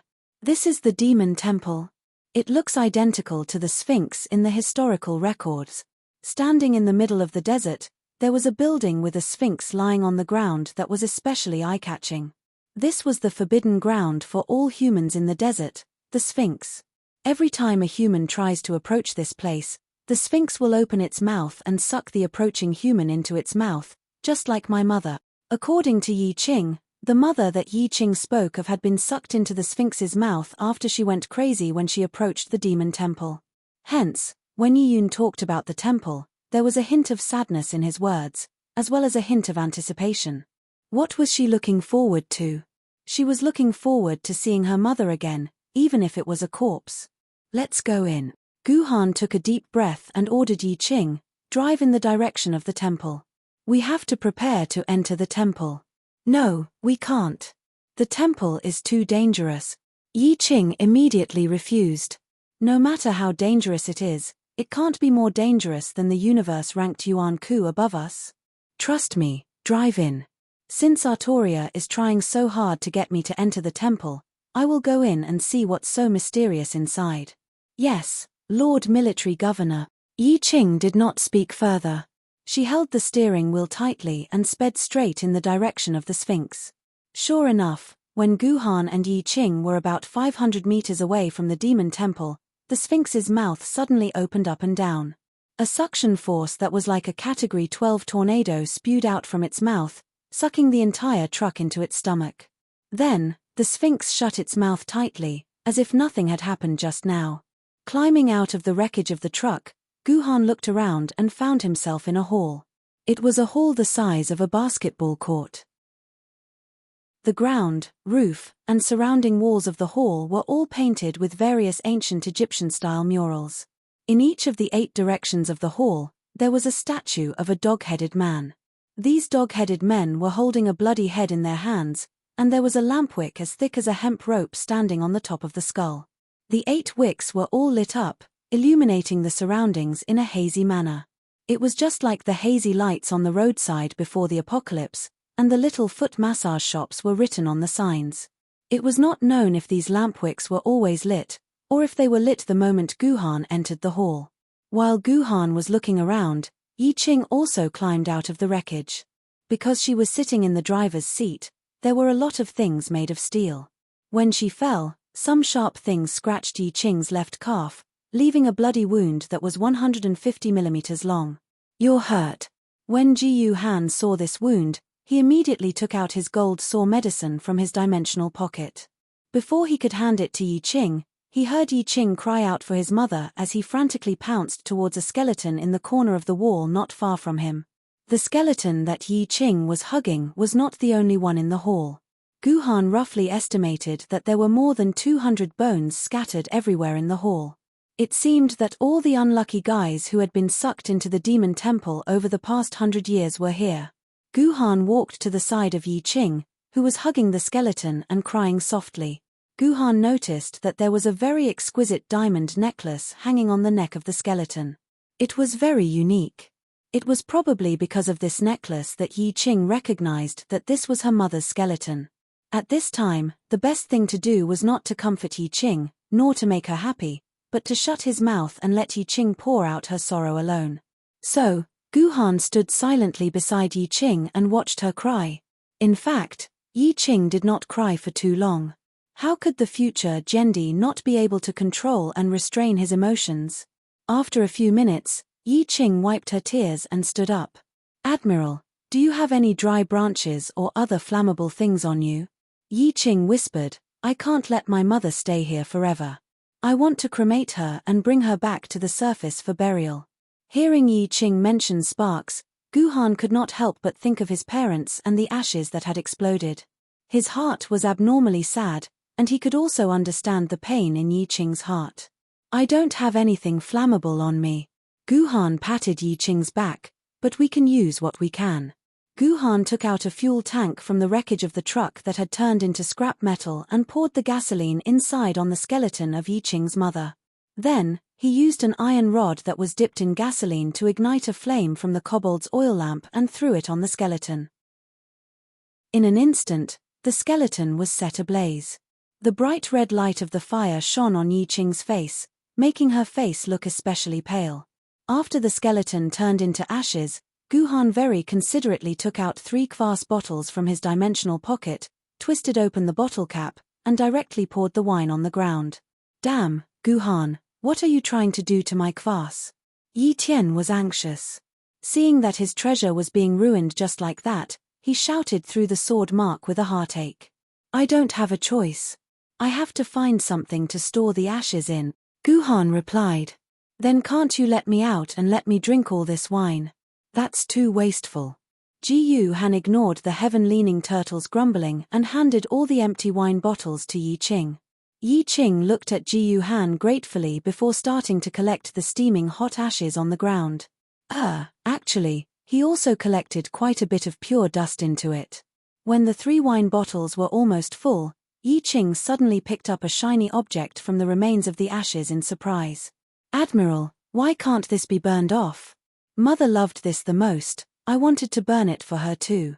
Guhan fixed his eyes on it. It turned out that Yi Qing was holding the diamond on the diamond necklace. Logically speaking, it would be strange if a normal flame could burn a diamond into powder. A diamond that could be burned must be a fake. However, Guhan would not spoil the mood by telling the truth. Instead, he calmly said, This should be something your mother left for you.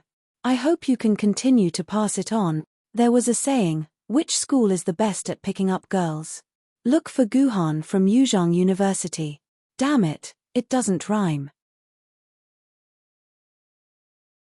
Chapter 315. System Prompt, Quest Updated.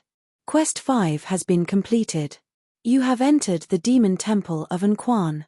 System Prompt, Quest 6, Temple Exploration. Enter the deepest part of the temple and find the secret hidden there. When Yi Qing carefully hid the diamond in her pocket, the system prompt finally arrived. The system prompt should have arrived the moment she entered the temple, but it only appeared now. It gave Guhan a bad feeling, but Guhan couldn't figure out what exactly was wrong. When Yi Qing was cremating her mother, Guhan thought about many things. He thought about the hidden dungeon storyline, heaven-shrouding Jendi, who had suddenly turned into a woman, Artoria Black, who had walked out of the dimensional vortex, and most importantly, Artoria Black seemed to say that he was very familiar with her, to the point of being a resentful woman. It felt like Artoria Black was his companion. For example, the demon temple that Guhan was currently in. If he thought about it carefully, Artoria Black had purposely chased him here. Her goal was probably the secret hidden in the depths of the temple. Whatever, I don't care. Since I'm here, I'll take things as they come. Guhan had a feeling that as long as he knew the secret hidden in the depths of the temple, Guhan might be able to solve the dungeon's mystery. Lord Military Governor, what should we do next? Yi Qing asked Guhan after wiping away her tears. Naturally, we'll go in and find out what's inside the temple. Guhan narrowed his eyes. In the hall that Guhan was in, there were murals on all four sides. Only the southern side had a huge golden glazed door that was more than 10 meters tall. Upon closer inspection, the decorative paintings on the door were completely different from the rest of the walls. Almost all the walls were painted with images of gods high above and mortals kneeling before them. There were also grand stories of great gods leading the people to expel the terrifying demons. Only this door's painting was completely different. There was no actual content on this door, only hideous faces that looked like they were alive. These faces did not have any eyeballs, as if they had been dug out. Just looking at these paintings was more terrifying than any horror movie. If there were girls here, they would probably roll their eyes and collapse to the ground the moment they saw these faces. As long as we open this door, we can go deep into the temple. Even without Guhan saying it, anyone with a bit of intelligence could guess that the secret was behind this door. But this door looks like it weighs more than 10 tons. Can we push it open? Yi Qing asked doubtfully. Although she had been enhanced by Tiejian's physique, she was only a few times stronger than an ordinary person. Her strength was not enough to open this huge door. Let's go take a look near the door. According to the routine, there must be a mechanism that can open the door near the door.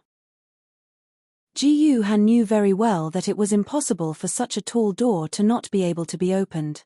Otherwise, why would you build such a grand door? Otherwise, why would they show those grave robbers and adventure movies? No matter how powerful the door was, it would inevitably be opened by the protagonist. This was an unshakable truth since ancient times. Therefore, Guhan and Yi Qing walked near the door and began to explore the walls on the edge, trying to find a mechanism or clue that could open the door. Sure enough, after searching for 5 minutes, Yi Qing was the first to find something. She called Guhan to her side, pointed to a mural on the wall and said, "Sir Military Governor, look at this painting." Guhan fixed his eyes on it. It was a mural of a cat. A dark cat was sitting there, and the surrounding lines were drawn with golden lines. It looked very imposing. This cat was like a god. In fact, cats did have a godlike status in ancient Egypt. The Egyptians believed that it was the cat god who broke the night and brought light back to the world, so they were very devout to cats. If anyone accidentally killed a cat, they would be punished by the priests of the temple. If someone's cat died accidentally, the family must shave off their eyebrows to show their condolences. In short, the Egyptians worshipped cats very much. It was not strange for a cat to appear on a mural. Guhan was very curious about what Yi Qing found on this cat and why she called him over. Ji Yuhan took another careful look at the black cat. There didn't seem to be anything unusual about it. Sir Guhan, please touch here. Yi Qing said, pointing to the cat's private parts. Could it be that Yi Qing had some special hobby and liked to have sex with animals? Of course, Guhan would not make such a stupid guess. He put his hand where Yi Qing was pointing. There's a piece missing here. Guhan raised his eyebrows. There was a small dent where Guhan's hand touched. The shape of the dent was very smooth, and it did not look like it had fallen off naturally. Moreover, the inside of the dent was deliberately painted black, so that people would not notice at first glance that it was missing a piece. This dent was deliberately set up when it was built, Guhan analyzed. This is probably the position of the mechanism. Yi Qing, let's quickly look around and see if there are any fragments with the same shape as this dent. At Guhan's command, the two of them split up and looked around for the groove-shaped fragment. This was a very painful task. The surrounding lights were dim, and there were a lot of human skeletons lying on the ground. Guhan had to throw these skeletons aside to see the ground clearly. If it was an ordinary person, it would probably take them 4 or 5 hours to find such a small fragment. But if it was a sword wielder like Guhan and Yi Qing, it would be much faster. Sword Maiden's physical strength had directly improved Guhan's eyesight. In addition, swordsmanship was about judging the opponent's movements through subtle changes in perception, so Guhan was very sensitive to subtle things. Near the center of the hall, Guhan glanced around and found that there was a fragment with a shape very similar to the previous dent. Guhan decisively picked up the fragment and touched it carefully. In his heart, he was even more certain. So Guhan immediately called Yi Qing back to the front of the door, and then solemnly inserted the fragment into the dent. Sure enough, there was no gap at all. The moment Guhan closed the fragment, the whole hall began to emit a mysterious murmur. What is this sound? Why have I never heard such a sound before? When Yi Qing heard this murmur, she began to feel uncomfortable all over her body, and goosebumps appeared all over her body. This is the sound of a cat. In Guhan's ears, the sound that gave Yi Qing goosebumps was just a normal cat's meow. This is the sound of a cat. Yi Qing shivered. This is the first time I've heard such a disgusting sound. Why do you think the sound of a cat's meow is disgusting? Guhan was stunned for a moment. Weren't cats very popular? There were a bunch of cat lovers in Yuzhong City who drooled at their master every day.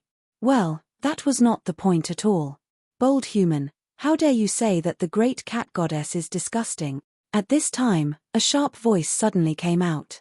Bold human, how dare you not kneel in front of the great cat goddess? Another voice came out.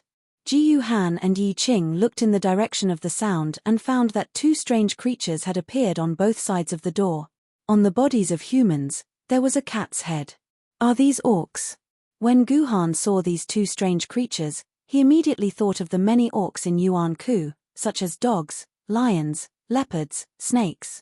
In short, almost all the main animals could be found in the orcs, and there were naturally cats like Yuan-ku. But Guhan remembered that the cats in the illustrated handbook had a pair of cat ears, a cat tail, a row of cat whiskers, fine fur on their bodies, and soft meat pads on their palms. However, their faces were truly human, and they were all very delicate beauties, completely different from these 2 monsters that had completely grown cat heads. Stupid human, we are not those useless cats. We are cat slaves under Master Bastet, servants who serve Master Bastet directly. Don't compare us to those cats, a cat slave said proudly. Guha knew the name Bastet. It was the cat goddess in the Egyptian pantheon, the ancestor of all cats. It was also one of the 3 Egyptian Yuan-ku who conspired to use magic to turn Suzhou into a desert. In the end, when the magic was cast halfway, it was discovered by a fairy sword tier sword wielder who passed by, and the 2 sides fought. There was no detailed record of the 3 Egyptian gods' deaths, but from the fact that they abandoned the desert where the magic was cast halfway and disappeared without a trace, it could be inferred that the 3 gods were either dead or seriously injured, and had hidden in the dimensional gap to recover. These 2 cat slaves who suddenly appeared claimed to be Bastit's servants, so this demon temple should be a relic left behind by the 3 Egyptian gods. These 2 cat slaves must also know the way to open the door. Tell me, how should we open this door? Guhan could not be bothered to ask. He directly pulled out the King of Yu Gojian sword, pointed it at the two cat slaves' heads, and scolded them sternly. "How dare you attack? Haha, someone actually dares to attack in Master Bastit's temple. Brother, let's not talk anymore. Let these two lowly humans taste the power of us cat slave brothers." Chapter 316. The cat slave brothers were really powerful. They actually lasted 5 seconds under Guhan's hands. As a mouse-level Yuan Ku, this was a great achievement. Normally, a mouse-level Yuan Ku would be killed by Guhan in less than a second. Yes, these two seemingly very powerful cat slave brothers were actually mouse-level Yuan Ku. Guhan did not notice and killed one with a sword without much strength. Therefore, the remaining cat slave was extremely precious. Guhan did not dare to use too much strength and could only hold back 99% of his strength to attack. Otherwise, the rest would also die in Guhan's hands. "Tell me, how can I open this door? If you don't tell me, I'll kill you." It was a standard threatening line that could be used in any way. "Hero, I really don't know, hero." When the remaining cat slave saw that his brother had died with a flash of the sword, he was so scared that he curled up on the ground like a mouse. He begged with a crying cat face, "Hero, I really don't know how to open this door. We are the most useless minions of Master Bastet. 200 years ago, Master sent the two of us to the ruins of the human city to look for cat food. As a result, when we came back, all the doors of the entire Abai temple were closed. The two of us have been waiting in this hall for 200 years and have not found a way to open the door to enter the temple." After the cat slave swore to the heavens and told his story, Guhan roughly knew the situation of this demon temple. It turned out that the original name of this demon temple was Abai Temple. Please note that Abis is not the name of any deity. It is the name of the 3 Egyptian deities who built this temple: Anubis, Bastet, and Isis. Don't you think it's very depressing? In short, these 3 Egyptian gods, Yuan Ku, built Abai Temple and used Abai Temple as their nest. They planned to control all the areas of South Huaxia and turn the whole of South Huaxia into a desert. Then, the 3 of them could become the gods of the gods. Unfortunately, they had only managed to turn this small area of Suzhou into a desert by magic before they engaged in a great battle with the sword wielder of the immortal sword tier. After that, they lost all information. This surviving cat slave was called Assam. He was one of the lowest cat slaves under the cat goddess Bastet. He was the weakest of the minions. In any case, Assam and his brother were the ones to handle all the difficult and unrewarding tasks. Thus, one day, Assam's superior sent Assam to the ruins of the distant Changshu city to look for cat food. Ever since the cat goddess Bastet had accidentally tasted this peerless delicacy, it was like taking drugs, and could no longer escape the control of the cat food. The ruins of Suzhou City, Jiaxing City, and Wuxi City near the desert were all rummaged through by Bastit's subordinates. Helplessly, Assam and his brothers went to the ruins of Changshu City to look for cat food. You ask why they didn't go to the bigger and closer Shanghai to Suzhou to look for cat food? What a joke! At that time, Shanghai had already become the territory of the dragon clan of the 4 Seas. How could she, a mere Bastet, dare to provoke the dragon clan of the 4 Seas? In the end, when Assam returned to the temple after much effort and a full 5 days, he found that there was only a huge battlefield left in the desert. Their incomparably powerful 3 universe-level Yuan Ku's forces had all perished, and even the divine powers of Bastet, Anubis, and Isis had completely disappeared. Only the Abai Temple was still intact. But at this time, all the gates of Abai Temple had been completely sealed. These 2 little Rolo were the same as Jiyu Han. They didn't have the ability to open the gates. They also didn't have the guts to wander outside, so they just guarded the gates like this, and this lasted for a whole 200 years. 200 years! After listening to Assam's narration, Yi Qing was the first to express his disbelief. "There's no food here. How could you last for 200 years? We don't need to eat." Assam explained timidly. "Our bodies are actually formed by the aggregation of souls. As long as there's divine power, we can maintain our existence. The Abai Temple is a temple built by the 3 great gods. Every brick and tile inside has divine power, and we can absorb the divine power emitted by the temple to survive. Our existence is really too weak, and the divine power here is enough for us to maintain our lives for hundreds of thousands of years. Once we leave the temple, we will gradually die due to the exhaustion of divine power. That's why for 200 years, we never dared to leave here and have always been sleeping in the temple. No, it's still not right. Assam's explanation was flawless, but Yi Qing instinctively felt that something was wrong. She continued to ask, "What about this mechanism? Why did you come out when we opened the mechanism? You couldn't have been controlled by the mechanism, right?" "That's not the mechanism to open the door, it's the mechanism to close the door," Assam said faintly. "When we discovered that you were here, we originally didn't want to come out and meet you. But when you embedded that fragment, we had no choice but to come out to stop you. Because once that fragment is embedded for a period of time, the outermost door, which is the mouth of the Sphinx you came in from, will be closed forever, and the people inside will never be able to get out." "We can go back the way we came?" Yi Qing asked in surprise. "Of course you can go back the way you came. Who would be so bored as to design their home into a dead end that only people can enter and not leave? The outermost wall behind you is actually movable. As long as you push the wall open, you can see the stairs. You can go up the stairs and walk out of the Sphinx. It's not difficult at all." Assam's words made Yi Qing completely dumbfounded. If they could get out so easily, then why was she and Guhan so busy? "Wait, you just said that if the fragment is embedded for a period of time, it will be closed forever. How long is this period?" Yi Qing asked anxiously. "I don't know about that. You guys can try and see if you can remove that piece of debris again. If you can remove it, you can open the exit again. If you can't remove it, then it will be closed forever." After hearing Assam's words, Yi Qing immediately tried to remove the fragment again. However, when he touched it, he could no longer feel the edge of the fragment. It was as if the fragment did not exist at all, and the mural had always been a complete hole. Yi Qing did not know what to say. Is this the only exit? If we can enter the temple, can we find the exit? Ji Han, on the other hand, was extremely calm. Even if he knew that there was an exit, he would not leave. He had to find the secret of this shrine.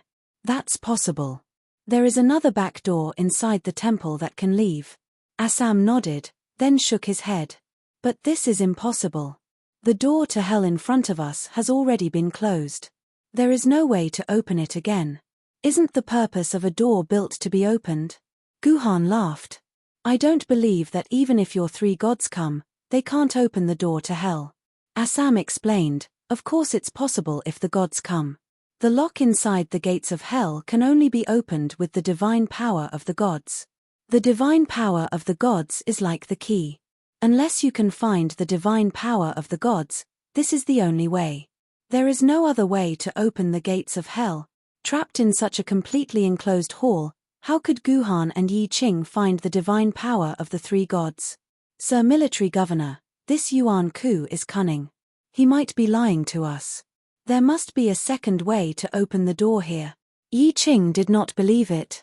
She continued to use the previous method and began to carefully observe the entire wall, trying to find a second suspicious place.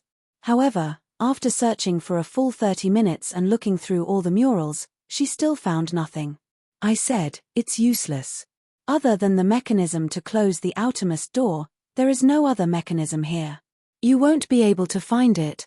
Assam, who was obediently staying at the side, said. Even if we can't find the mechanism, we can still destroy this so-called door to hell by force. Yi Qing snorted coldly. She pulled out her white iron sword and slashed at the door with all her strength. There was no reaction from the door, not even a spark. However, Yi Qing frantically retreated a dozen steps. Her face was pale, as if she had seen something terrifying. Yi Qing, how are you? Guhan asked with concern as he supported Yi Qing, who was in a somewhat sorry state. I'm fine. Yi Qing smiled bitterly. I just saw a lot of bad things just now. Bad things? Guhan was stunned for a moment. He picked up his Gojian sword and, like Yi Qing, used all his strength to slash at the door. Compared to Yi Qing, Guhan's strength was more than 10 times greater. The Hell's Gate, which had not been affected by Yi Qing's attack, now rippled like water. Then, Guhan retreated. The moment his Yi Qing sword touched the door, Guhan seemed to see countless spirits and souls rushing into his brain, attempting to tear his soul apart. It's useless. This is a Hell's Gate that God Anubis created using 99,999 human souls. Unless the strength of your soul can surpass the combined strength of 99,999 human souls, you won't be able to destroy this Hell's Gate. Assam sighed. You have no idea how hard God Anubis worked in order to create a gate to hell that could never be broken. How diligent he was. When this gate was built, Lord Anubis lamented that even he himself did not have the ability to destroy this Hell's Gate. Don't waste your energy. The cultivation system of a swordsman focused on the cultivation of one's own sword essence. As for the soul, the swordsman would never actively cultivate it. Usually, as the swordswoman continued to improve, the swordsman's soul would also passively improve, but to reach the combined strength of 99,999 human souls, this was probably a level that could only be achieved by a celestial sword wielder. Give up. Give up. You won't be able to open this gate in your lifetime. Seeing Yi Qing and Guhan fail one after another, Assam immediately became very happy. What do we do? Are we really going to be trapped here? Yi Qing was already in despair. She could not think of a way to open this gate. Wait, let me think. Guhan closed his eyes. There was always a way out. He would definitely think of a way. The key was to remain calm. I have an idea. After calming down for a few minutes, Guhan suddenly opened his eyes and said something that made Yi Qing extremely happy. Chapter 317. There is no door in this world that cannot be opened. If there really is, then we can just tear down the wall. GU Family Ancestral Teachings, Chapter 4, Section 1's, Guhan's method was very simple. Since I can't do anything to the door, I'll deal with the wall.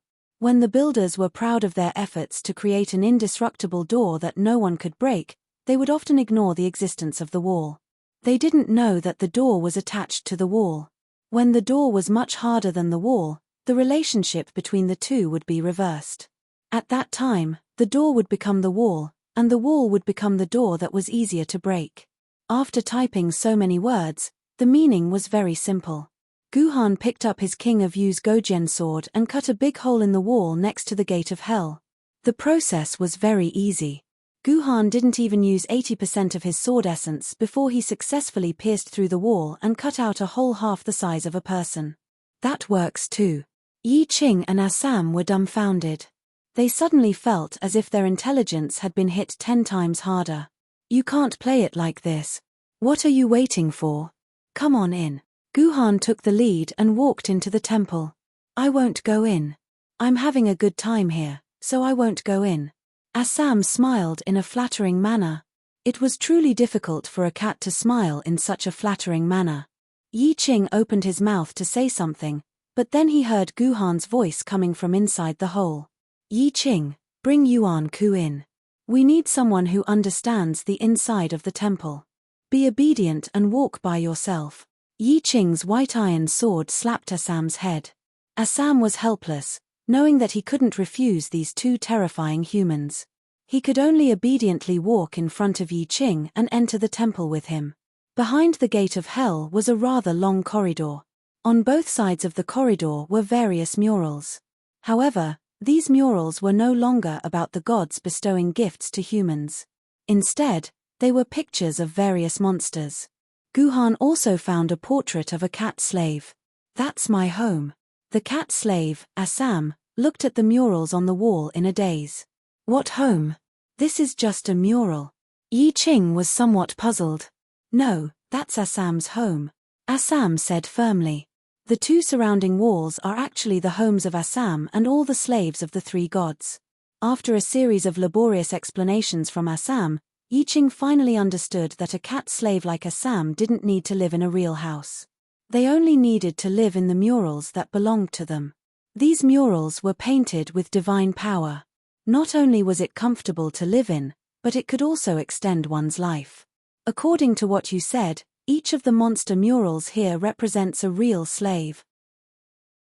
Ji Han looked at the endless murals, as well as the countless monsters on the murals, and could not help but shiver. According to Guhan's estimation, there were at least 5,000, if not 10,000, monster murals here.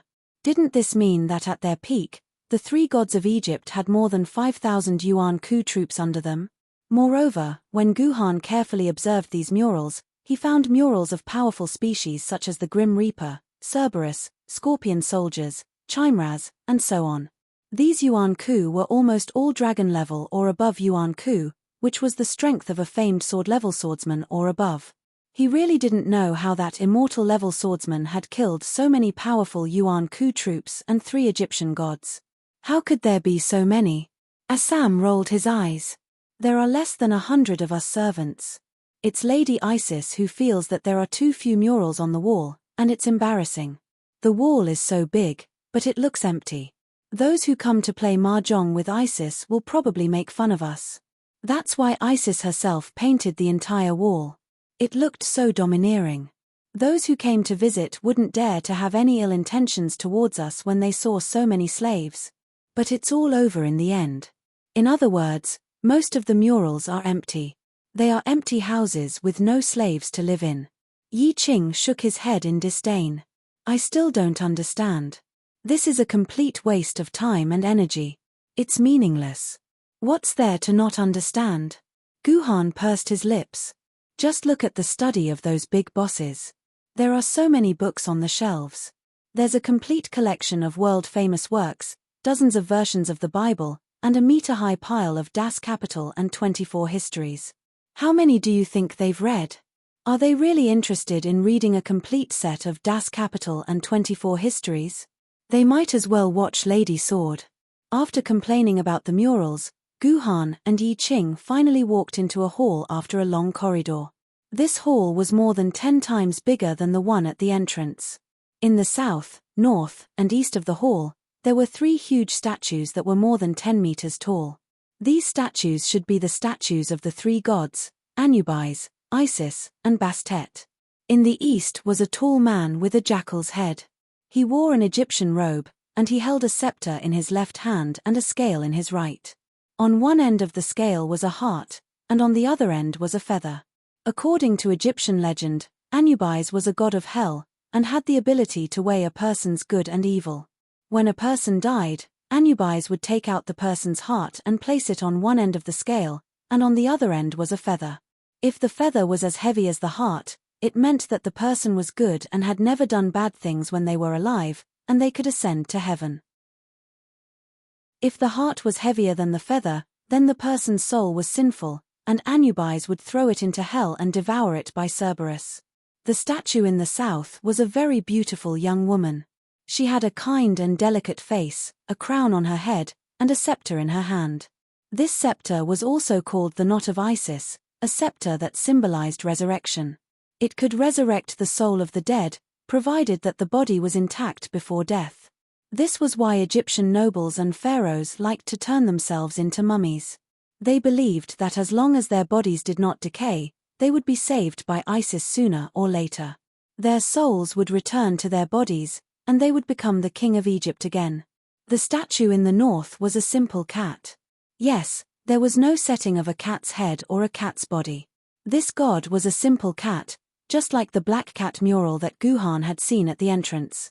This is the place where we worship the 3 gods. Assam's eyes were full of memories. Our Lord Bastit's servants often had disputes with Lord Anubis's servants. We always thought that cats were the greatest creatures in the world, but they believed that dogs were the greatest creatures.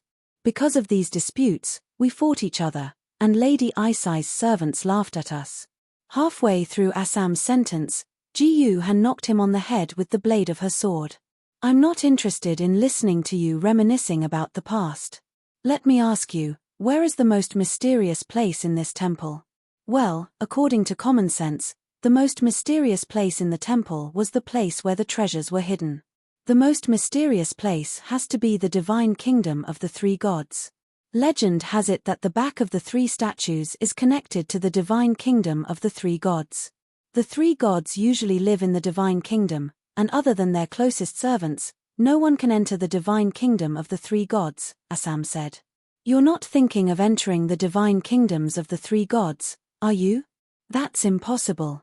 Without the divine power of the three gods, it's impossible to open the gate to their divine kingdoms. What's impossible about it? Have you forgotten about the gate from before? Yi Qing's tone was a little mocking, and Assam was speechless. Even now, when he recalled the scene of Guhan breaking through the wall, he felt that his intelligence had been seriously damaged. Guhan's first target was the statue of Anubis, because Anubis seemed to be the most powerful god in the temple, which could be seen from the position he was placed in. According to common sense, treasures were often placed in the territory of the most powerful god. So, Guhan decided to first find a way to enter Anubis' divine kingdom. Impossible, you can't open the divine kingdom of Lord Anubis. Seeing Guhan and Yi Qing circling around the statue of Anubis, Assam firmly believed that the gate of the gods could not be opened by mortals. The previous one was just an accident. Found it, I found it. Slap. Slap. Assam's face was slapped hard again. He took the initiative to run to Guhan and Yi Qing's side, only to find that Guhan and Yi Qing were staring at Anubis' buttocks. Well, to be precise, at a string of words on Anubis' buttocks. It was a string of ancient Egyptian hieroglyphics. Sir Military Governor, do you know these words? Yi Qing did not even know a few Chinese characters, let alone these ancient Egyptian words. How could I know ancient Egyptian words? Guhan shook his head and pulled Assam to the words. It's okay, isn't there an Egyptian cat here? Assam, take a look. What do these words mean? Let me see. Assam squinted his cat's eyes. It seemed that it was very difficult for him to decipher the words. Assam read out the whole sentence word by word. The kingdom of the gods can only those who have the balance of heaven can enter. The meaning of Assam's words was very simple. If one wanted to open the door to the divine kingdom, they had to find two things that could balance the scales.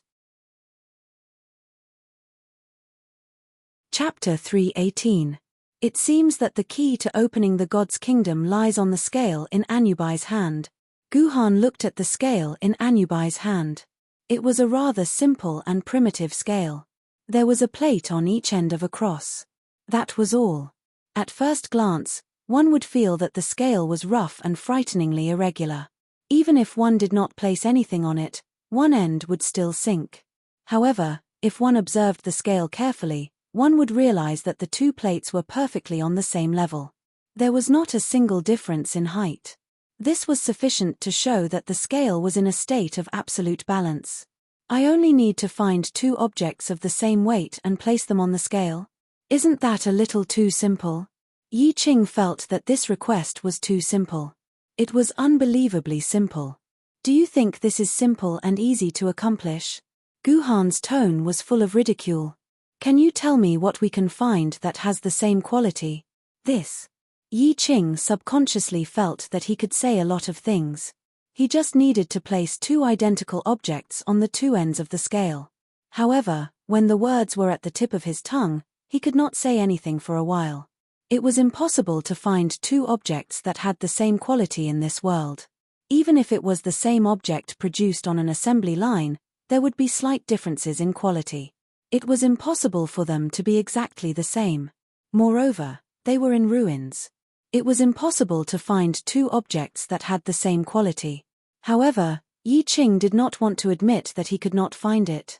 When he entered the door, he had already been shown off by Guhan's intelligence. Yi Qing was unwilling to accept this. He was in a state of hoping that he could turn the tables. Therefore, after thinking hard for a while, Yi Qing's mind flashed, and an idea came to him. Yi Qing grabbed a handful of hair from his head and handed it to Guhan. He smiled and said, "Come, use this. Pick one that is the same length." Needless to say, Yi Qing's hair was indeed a good idea. This was because hair grew according to the same genes. The thickness and density were about the same. As long as the length was the same, it would be almost identical. More importantly, the hair was light enough. A strand of hair weighed about 0.0004 grams. Two strands of hair with the same length, thickness, and density would probably have a difference in weight of about 1/10 millionth of a gram. Such a difference was impossible to measure even with an accurate scale. Although Guhan still had some doubts about hair, there was nothing more appropriate than hair. Therefore, Ji Yuhan picked out 2 strands of Yi Qing's hair of the same length, and placed them on the 2 ends of the scale. As a result, the left side of the scale suddenly sank down, as if it was being pressed down by a strand of hair, as if it was weighed by 1,000 tons. F***ck, what kind of scale is this? Yi Qing's heart suffered a heavy blow. It's useless. Lord Anubai's scale is specially used to measure the weight of good and evil. It can even measure an illusory weight like good and evil, let alone 2 strands of hair, Assam said proudly, as if the scale was his. It seems that it is impossible for real items to pass the test of this scale. As long as there are 2 items, they will never be exactly the same in terms of quality, Yi Qing said thoughtfully after hearing Assam's words. But, if we don't use something that exists, what should we use to measure it? Yi Qing pulled at his hair in pain. Are we really going to find some good and evil thing to measure? It's useless. Even if you find something as illusory as good and evil, you can't be sure if good and evil are the same. In fact, the possibility of 2 people having the same good and evil throughout their lives is much smaller than the possibility of having the same quality. Guhan's words made Yi Qing a little listless. The whole thing seemed to have reached a dead end. Suddenly, Guhan asked Assam, does it mean that as long as the scale is balanced, the gate to the divine kingdom can be opened? Yes, but I'm not sure, because that's the literal meaning of the text. I don't know if God Anubis has any deeper meaning.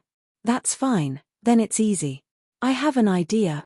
Guhan smiled and took out a small bottle from his dimensional pocket.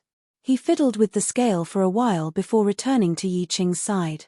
Wait 5 minutes, let's try again, Guhan said with a smile, as if he had found a way to balance the scale. Lord Military Governor, what did you do on the scale just now? Yi Qing asked curiously. I'm just keeping you in suspense. You'll know in 5 minutes. Guhan smiled but did not answer. Yi Qing had no choice but to wait with Guhan for 5 minutes. After 5 minutes, Guhan, who had been calculating the time, finally moved. He brought Yi Qing to the side of the scale and said to her, "Come, sit on it." Yi Qing was stunned. She confirmed with Guhan that she did not hear wrongly. Yes, she did not hear wrongly. Guhan wanted Yi Qing to sit on a tray of the scale. Could it be that Lord Military Governor found something as heavy as me? That's impossible, right? Although Yi Qing's heart was filled with guesses and suspicions, she still obediently listened to Ji Yuhan's words and sat on the tray. I wonder what Lord Military Governor is using to balance his weight. Yi Qing silently guessed. Could it be that Lord Military Governor has some sort of duplication skill? There are so many types of sword maidens in the world. It's not impossible for sword maidens to have the ability to duplicate. Just as Yi Qing was guessing what method Guhan would use to find something as heavy as her, Guhan sat on the tray himself. Yes, that's right. Guhan sat on the other side of the scale all by himself. Oh my God, what's going on? Yi Qing would never believe that Guhan, who was a head taller and fatter than her, would weigh the same as her. In the end, something shocking happened.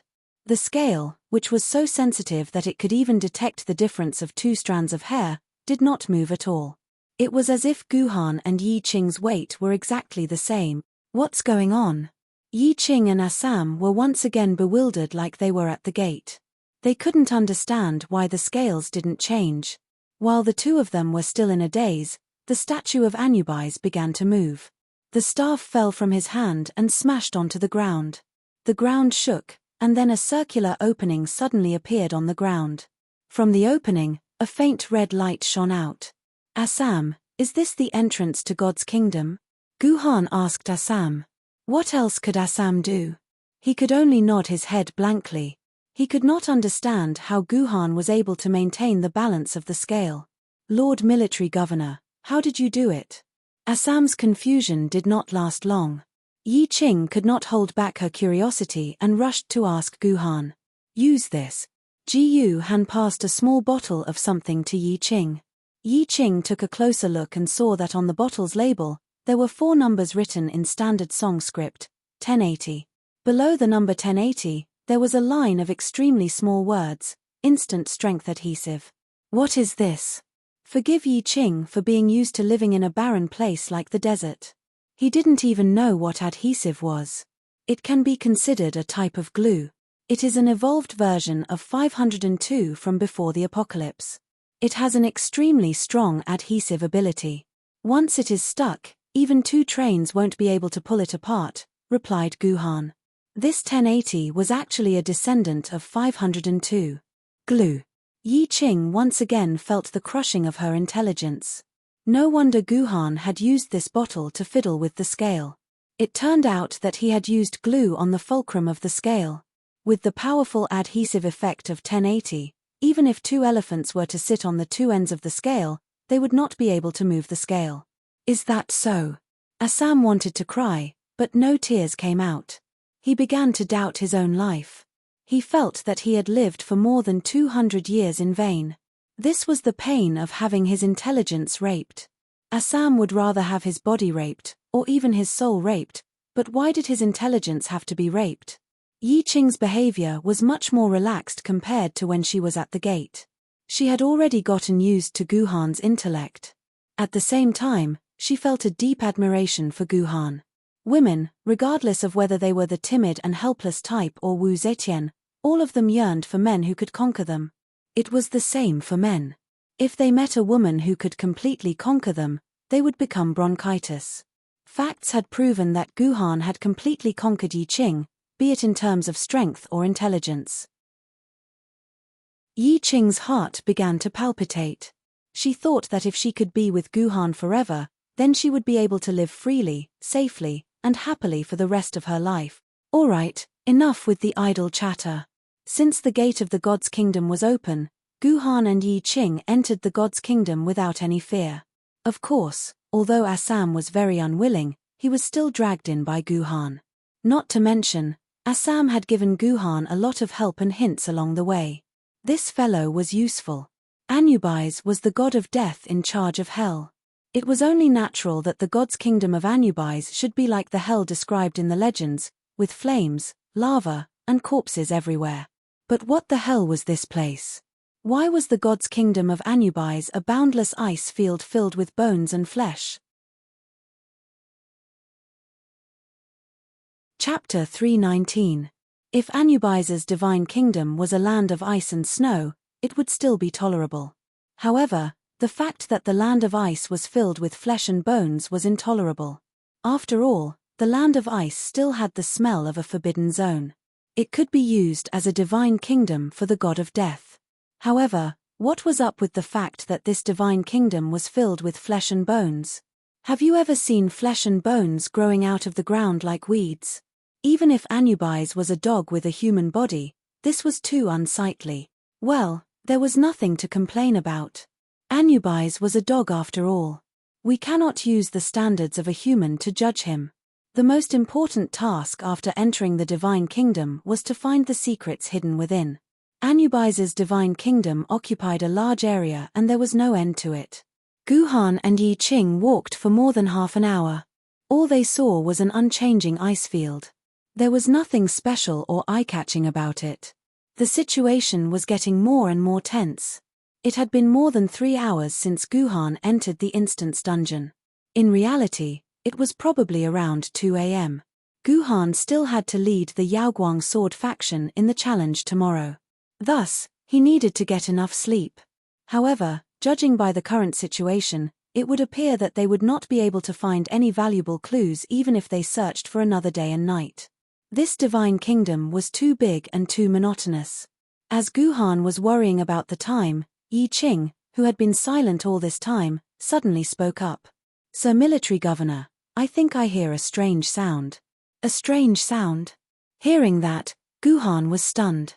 Then, he calmed himself down and heard a very faint sound in the air. Only then did Gu Han realize that he was in a state of confusion. In a situation where there were no clues, even the slightest movement could become a powerful clue. Thus, Guhan quickly ran in the direction of the sound. The sound grew louder and louder until it turned into a series of dog barks. Dog barks. Could there be dogs in this ice field? At the source of the sound, Guhan discovered that there was a white, bodiless dog head on the ground. It was this dog head that was barking non-stop. How scary, this dog is still barking when its head is cut off, Yi Qing exclaimed, then leaned against Guhan's body in fear. Please, if you want to take advantage of Guhan, just say it. You don't have to pretend to be a weak girl. You can be the future heaven-covering Jendi. However, a dog head without a body could still bark so happily. This feeling was indeed very scary. Who told you that this dog head doesn't have a body? Guhan knocked on Yi Qing's head. Look carefully. Its body is just frozen in the ice. It turned out that the dog was standing upright. His body from the neck down was completely sealed by the ice field. Only his head was exposed. It looked like the head of a dog that had lost its body. It was very frightening. This dog might be a useful clue. With this thought in mind, Guhan decisively pulled out the King Yu Gojian sword and slashed at the ice layer that trapped the dog. The entire dog, along with a small piece of ice that trapped him, was separated from the ice layer by Guhan. He slashed at the remaining piece of ice and it directly shattered. The unlucky dog was finally freed from the ice layer. You can still bark so loudly after being frozen. You must not be an ordinary dog. Guhan was not a dog lover who was kind enough to save animals. He just wanted to find clues to the secret of the divine kingdom from this dog. Woof woof woof. It was unknown if the dog did not understand Guhan's words, but it barked. It had to be said that this dog looked quite unique. It had a snow-white dog face, but there were dark circles around its eyes. Then, the front of its ears turned black, but the inside of its ears was white. When its facial features were put together, it always gave people a funny and silly feeling. This looks like a husky. Yi Qing actually recognized the dog species. I saw a picture of a dog called Husky in a magazine left behind from before the apocalypse. It looks exactly the same as this one. Guhan had also heard of the husky. It was said that it was the most expensive dog in the base city, with a price of 10 million and no bargaining. There was only one characteristic about it, and that was that it was stupid. Humans liked to adopt these very stupid animals, because this way, they could show that they were very smart. Ha ha ha ha. Hearing Yi Qing say the husky's name, the dog immediately reacted. It stuck out its tongue and opened and closed its mouth, panting desperately. It seemed that the name had excited it. Assam, do you know the origin of this dog? Why is there still a husky alive in the divine kingdom after 200 years? Guhan asked. My lord, Anubis was born a dog, so his servants are all dogs. We slaves are not real creatures, but creatures made of souls. As long as there is divine power, we can continue to live. This is the same for dogs, Assam explained. In that case, this husky is intelligent. This was the question that Guhan was most concerned about. This. Assam hesitated. It was not that it did not know whether it should answer, but that it did not know how to answer. It would be wrong to say that it does not have intelligence, but to say that it does seem to be an insult to intelligence. But to say that it has intelligence seems to be an insult to intelligence, so I don't know if it has intelligence. The meaning behind Assam's words was very simple. This dog was too stupid, to the extent that it was an insult to the existence of intelligence. Fine, let's give it a try. Guhan placed the husky on the ice field and pointed his sword at the husky's neck. If you understand me, take me to Anubis' palace immediately. If you don't understand me, then I don't mind eating dog meat hot pot in this cold ice field. Woof woof woof. The husky turned its head and stuck out its tongue. Its adorable eyes flashed as it looked at Guhan, as if asking what Guhan meant. I will give you 3 seconds. After 3 seconds, I will kill you. Guhan's eyes flashed fiercely as he began to count down. 1, 2, however, before Guhan could say 3, the husky was like an arrow released from the bow, its 4 paws frantically running in a certain direction. Let's chase it. So, Guhan and Yi Qing chased after the husky. After running with it for more than 20 minutes, they suddenly came to a stop. The place where the husky stopped was also a vast ice field that stretched as far as the eye could see. There was no difference at all. It did not seem like there was any secret hidden here. However, the husky's actions attracted Guhan's attention. The husky desperately used its paws to hit the ice beneath it, as if telling Guhan that there was something beneath the ice. "If you lie to me, I will stew you. Get out of my way." Guhan threatened the husky and chased it away. Next, the king of Yu, Go-Jian, fired out a dozen or so sword beams, shattering the ice on the ground. Gradually, under the layer of ice, a golden building gradually emerged. The husky was not lying. Anubai's palace was indeed hidden beneath the ice. Guhan used the sword beams to break the ice around the building's door, clearing a path to the door. There was nothing wrong with the door.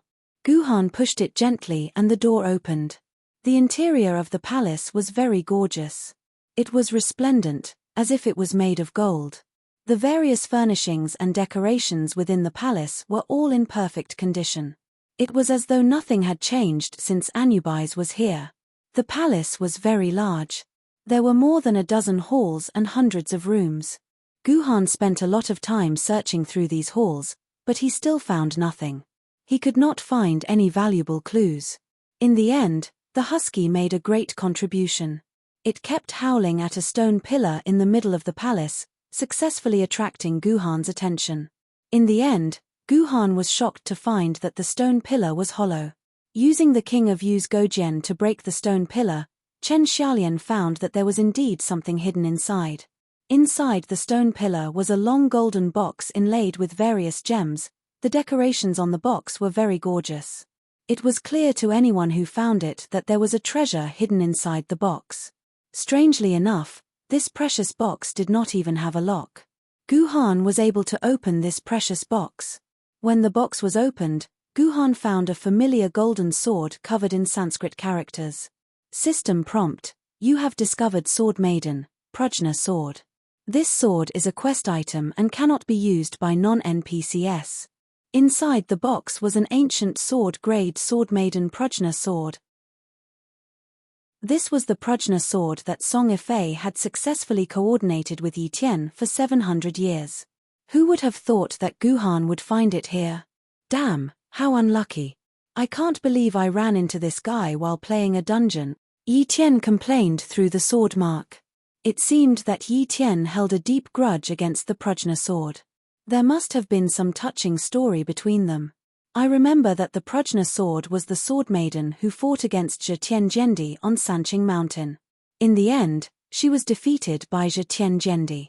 Guhan began to connect the clues in his mind about the Prajna sword. From the looks of it, the Prajna sword and Zhe Tianzhendi were born at the same time. If Zhe Tianzhendi really did come to this temple, then the Prajna sword was most likely brought out by Zhe Tianzhendi himself. Or, other than Zhe Tianzhendi, there was another person who entered this temple and found the Prajna sword, becoming Zhe Tianzhendi's destined opponent. The story was getting more and more interesting. Chapter 320. Apart from discovering the Prajna sword, Guhan could not find any other secrets. Even when he threatened the husky, it would only stick out its tongue pitifully and act cute. Because of this, Guhan had no choice but to leave Anubai's divine kingdom and go to the divine kingdoms of the other two gods to see what was going on. Fortunately, although entering Anubai's divine kingdom was more troublesome, coming out was very simple. This was because there was a teleportation circle inside the broken pillar. As long as Guhan stepped onto the teleportation circle, he would directly return to the hall with the three statues. Guhan's second target was the statue of Isis. According to the ranking of the Egyptian gods, as Mother Earth and the symbol of royal power, Isis's status was naturally above Bastet's. Her divine kingdom was the second place where he could find the secret. Just like Anubis, there was also a string of ancient Egyptian hieroglyphs on the back of the statue of Isis. After Assam deciphered it, he found out that in order to open the door to the divine kingdom of Isis, he had to let a person with a fake body without a soul touch the knot of Isis in Isis's hands. This problem stumped Guhan at first, because the description of a person without a soul and a fake body was very vague. In Guhan's group, Such a person did not exist at all. After all, only Yi Qing and Guhan could be considered humans. As for the Sword Maiden, although the academic world had always debated whether the Sword Maiden was a human, the Knot of Isis gave its own answer. Guhan let Sky Reliance and King Yu try it out, but the results were naturally fruitless. This meant that at least in the eyes of Isis, the Sword Maiden was not a human. In the end, the one who thought of a solution to this problem was not Guhan or Yi Qing, but the quiet King Yu who had been silently observing everything. After the fruitless experiment, she came up with an idea. Were the 100 Yu sword slaves she summoned considered people without a soul and a fake body? That's right, that's it. Guhan facepalmed. The 100 Yu sword slaves were summoned using the sword lady's skill. Naturally, they had no souls, and their bodies were illusory. Moreover, the 100 Yu sword slaves were indeed humans. As such, the King of Yu summoned a 100 Yu sword slave and told it to touch the Knot of Isis. The Knot of Isis instantly fell from the statue's hand and smashed into the ground. Just like Anubis, it created a circular opening in the ground, and the gate of the Isis divine kingdom opened. The gods of Egypt seemed to like monotonous landscapes. For example, the divine kingdom of Anubis was an endless expanse of ice, while the divine kingdom of Isis was a lush grassland. The entire divine kingdom of Isis was like a football field. Apart from the endless grassland, there were no other plants. What was more amazing was that all the grass on the grassland stopped growing when it reached the height of a person's ankle. Playing football here would definitely be a pleasant experience. Compared to the temple of Anubis that could not be found for a long time, and it was best to find it with the help of a husky, the temple of Isis was very easy to find. It was not far from where Guhan descended and could be seen clearly with the naked eye. The temple of Isis was built entirely out of stone. The huge stones were cut neatly, and there were no nails or adhesives used to connect the items. They were simply stacked together to form a huge and magnificent palace. The stone temple did not have a gate, and one could walk straight in. Compared to the luxurious interior of the temple of Anubis, the temple of Isis was clean and tidy. Everything inside was carved out of stone, simple and without any fancy gadgets. Compared to the huge number of rooms in the temple of Anubis, there were only 2 rooms in the entire temple of Isis. One was a huge hall that covered an area of hundreds of square kilometers, and the other was a small room about the size of a bedroom.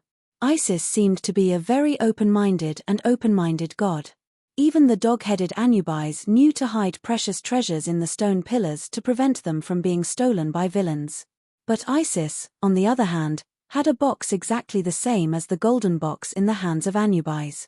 It was placed in the middle of the small room without any precaution. Guhan opened the golden box, and inside it was also a sword maiden. Unlike ordinary sword maidens, which were about a meter long, this one was only about 20 centimeters long. It was more like a dagger than a sword.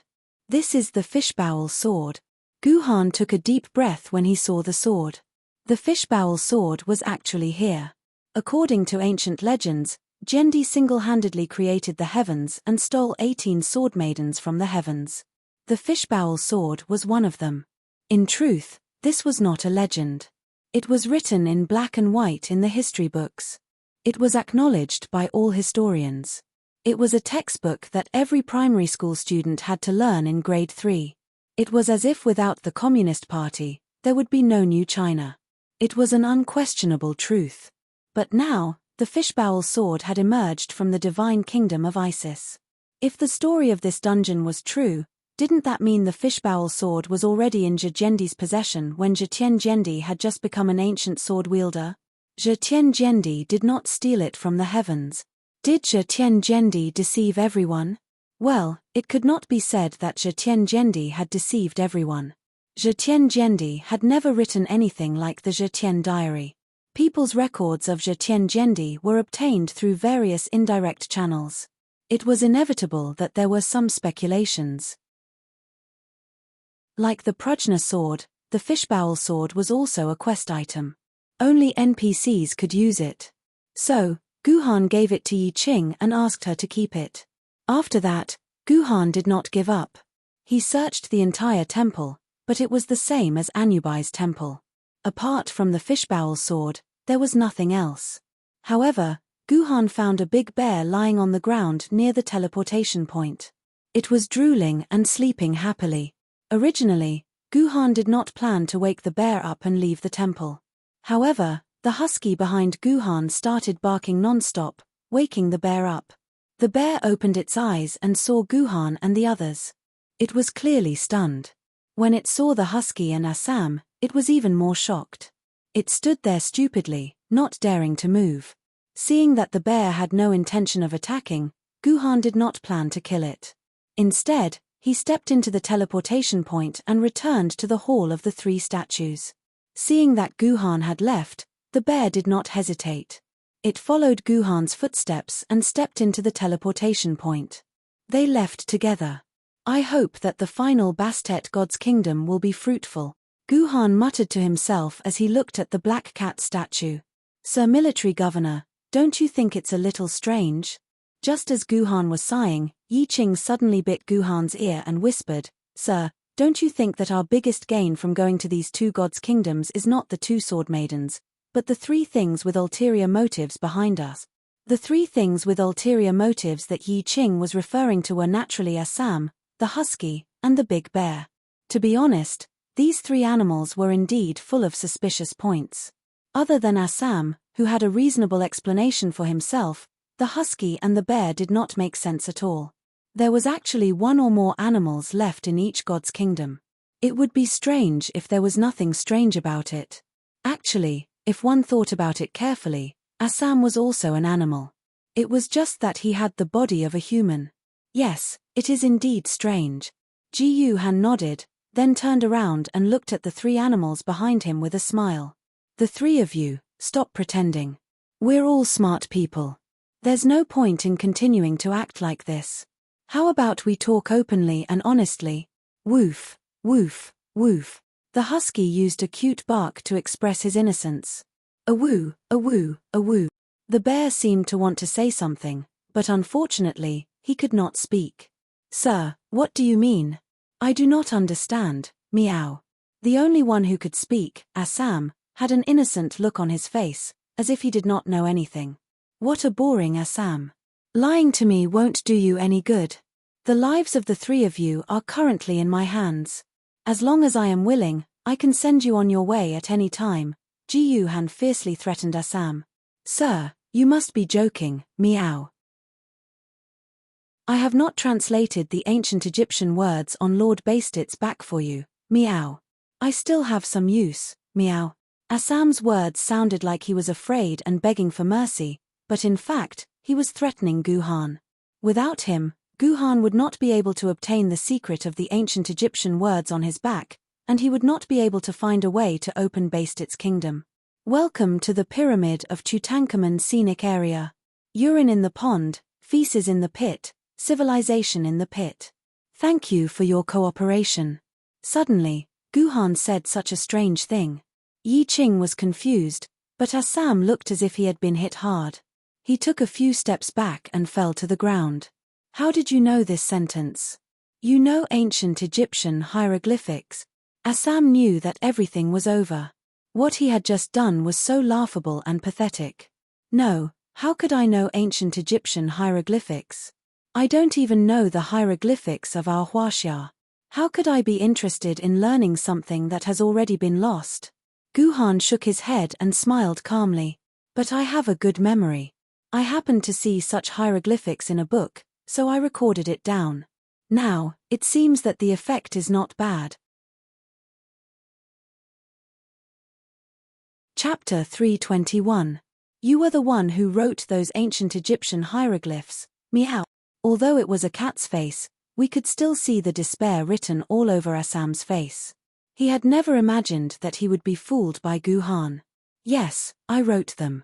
This is the first time I've written ancient Egyptian hieroglyphs in real life.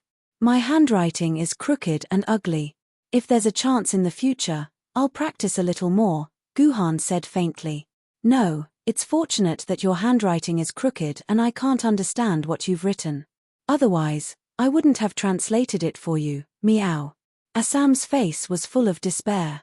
It was the kind of despair one would feel when one's intelligence was being toyed with. Your Excellency, military governor, you're saying that the hieroglyphs on the back of the statues were written by you? Yi Qing had been listening for a long time. Even with the intelligence of the future emperor shrouding the heavens, it took her a lot of effort to understand the conversation between the two of them.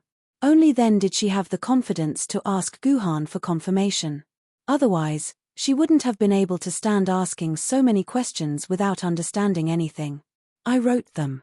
I first checked the 3 statues, then used the tip of the sword Maiden's sword to write these ancient Egyptian hieroglyphs on the back of the statues. I'm sorry that I tricked you into it, Guhan answered thoroughly. If you want to deceive your enemies, you have to deceive your own people. I understand this principle, Your Excellency, military governor. Yi Qing didn't mind at all. She just felt that there was a huge gap between her and Guhan's intelligence. Your Excellency, military governor, how can you be so sure that Assam will translate the hieroglyphs that you randomly wrote? How can you be so sure that Assam will translate these messy things into a way to open the gate to God's kingdom? Yi Qing asked. Actually, she had already figured out the reason behind it. She just wanted to confirm it with Guhan. Yes, because I know that Assam really wants us to enter Anubai's divine kingdom. Even if I don't do anything, he will take the initiative to find a way to enter Anubai's divine kingdom. However, this guy's brain is too stupid. I waited for him for 10 minutes, but he still couldn't come up with an excuse to enter God's kingdom. I had no choice but to create an excuse for him. Am I right, great God, universe-grade Yuan Ku, Lord Bastet? Guhan looked at the dumbfounded Assam. He didn't expect this lowly cat slave to be the universe-level Yuan Ku, one of the 3 gods worshipped in this hall, the cat goddess Bastet. Yes, you're right, meow. Bast was completely convinced. He was completely convinced by Ji Yu Han. Therefore, Bast did not hide anything and confessed everything. That's right, I really hope that you can enter the kingdom of God and rescue the husky and the big black bear, meow. However, I couldn't think of a way to open the gate to God's kingdom without exposing my identity, meow. Then, when I saw the ancient Egyptian words that you wrote, I felt that it was a good opportunity. Even though I couldn't recognize any of the ancient Egyptian words, I still forcibly translated them into a way to enter God's kingdom, meow. Then, this husky should be Anubis, and this bear should be Isis, right? Yi Qing asked. At this point, if she still couldn't guess the identity of the husky and the bear, she would have lived her life in vain. Woof, woof, woof. A-woo, a-woo, a-woo. The 2 deities let out a series of cries. No one knew if they were admitting that they were deities. Yes, they are Anubis and Isis. They are trapped in their god's kingdom and can't come out. I have to think of a way to rescue them, meow. But my divinity has been shattered by that sword-bearer. My divine body has also been suppressed, and only a trace of my soul has escaped. I no longer have the divine power to open the gate to their god's kingdom, meow, Bast said in an incomparably desolate tone. What happened back then? Guhan frowned and asked curiously, how did you become like this? Sigh. It's all because we didn't know the immensity of heaven and earth. We planned to turn the entire southern part of Huaxia into a desert, meow. Bast sighed and recounted the story from 200 years ago. Originally, our Egyptian pantheon crossed the dimensional rift as a group. However, we encountered trouble during the transmigration. After coming to this world, only the husky, the smelly bear, and I were left together. The other companions couldn't find any traces of them, meow. Therefore, we decided to take things as they came and planned to stay here for a long time, meow. However, the weather here was too humid and rainy. The 3 of us couldn't adapt to the climate here. Even the husky and the big bear got the flu more than a dozen times. We decided to use our divine power to completely change the environment here and change it into a desert suitable for us Egyptian pantheons to live in, meow. At first, the magic went very smoothly. The range of the desert continued to expand. Gradually, when we were about to achieve our dream, the edge of the desert touched the vicinity of Demon City, meow.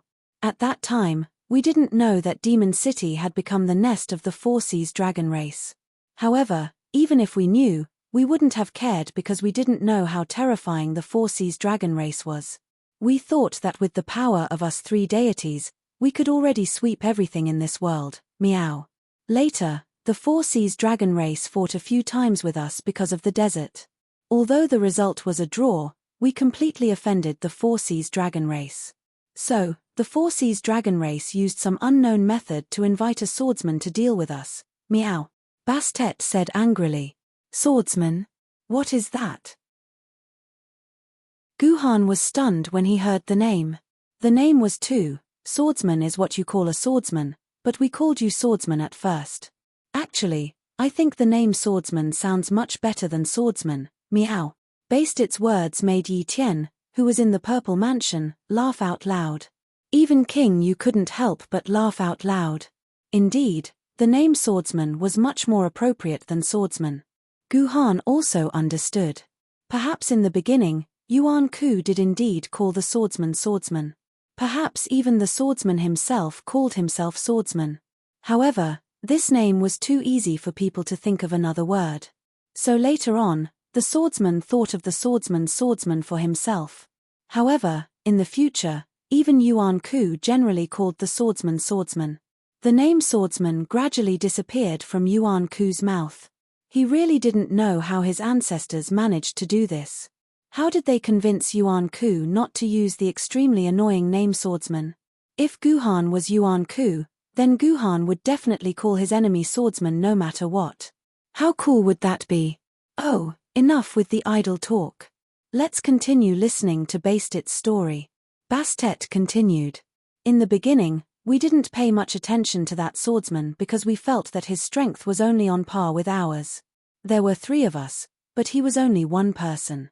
The 3 of us thought that we could definitely eliminate this swordsman. But we were wrong, very wrong, meow.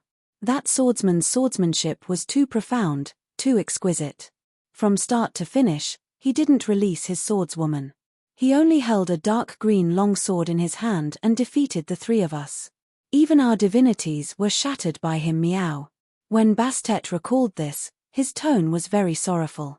He didn't talk about the specific details of the battle. It seemed like he didn't want to recall these painful memories. However, through Bastit's description, Guhan had a rough idea of which swordsman had shattered the divinities of the 3 gods.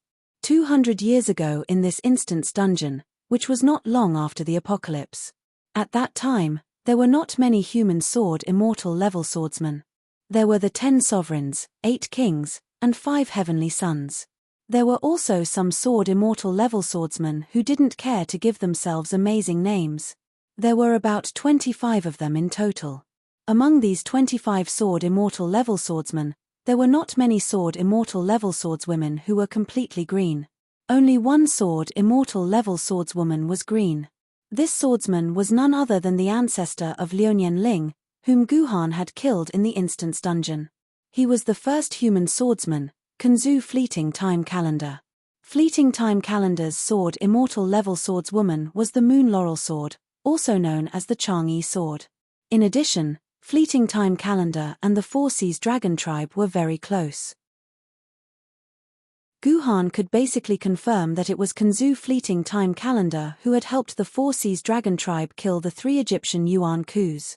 Perhaps Kanzu's friendship with the Four Seas Dragon Tribe had started from killing these 3 unlucky fellows.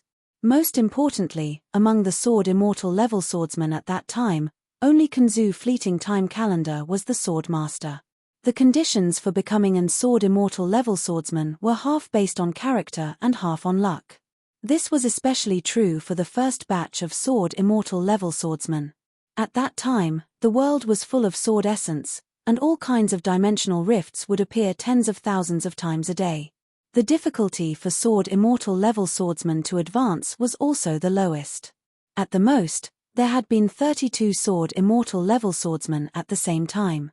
This was a number that humans would have to look up to 1,000 years later.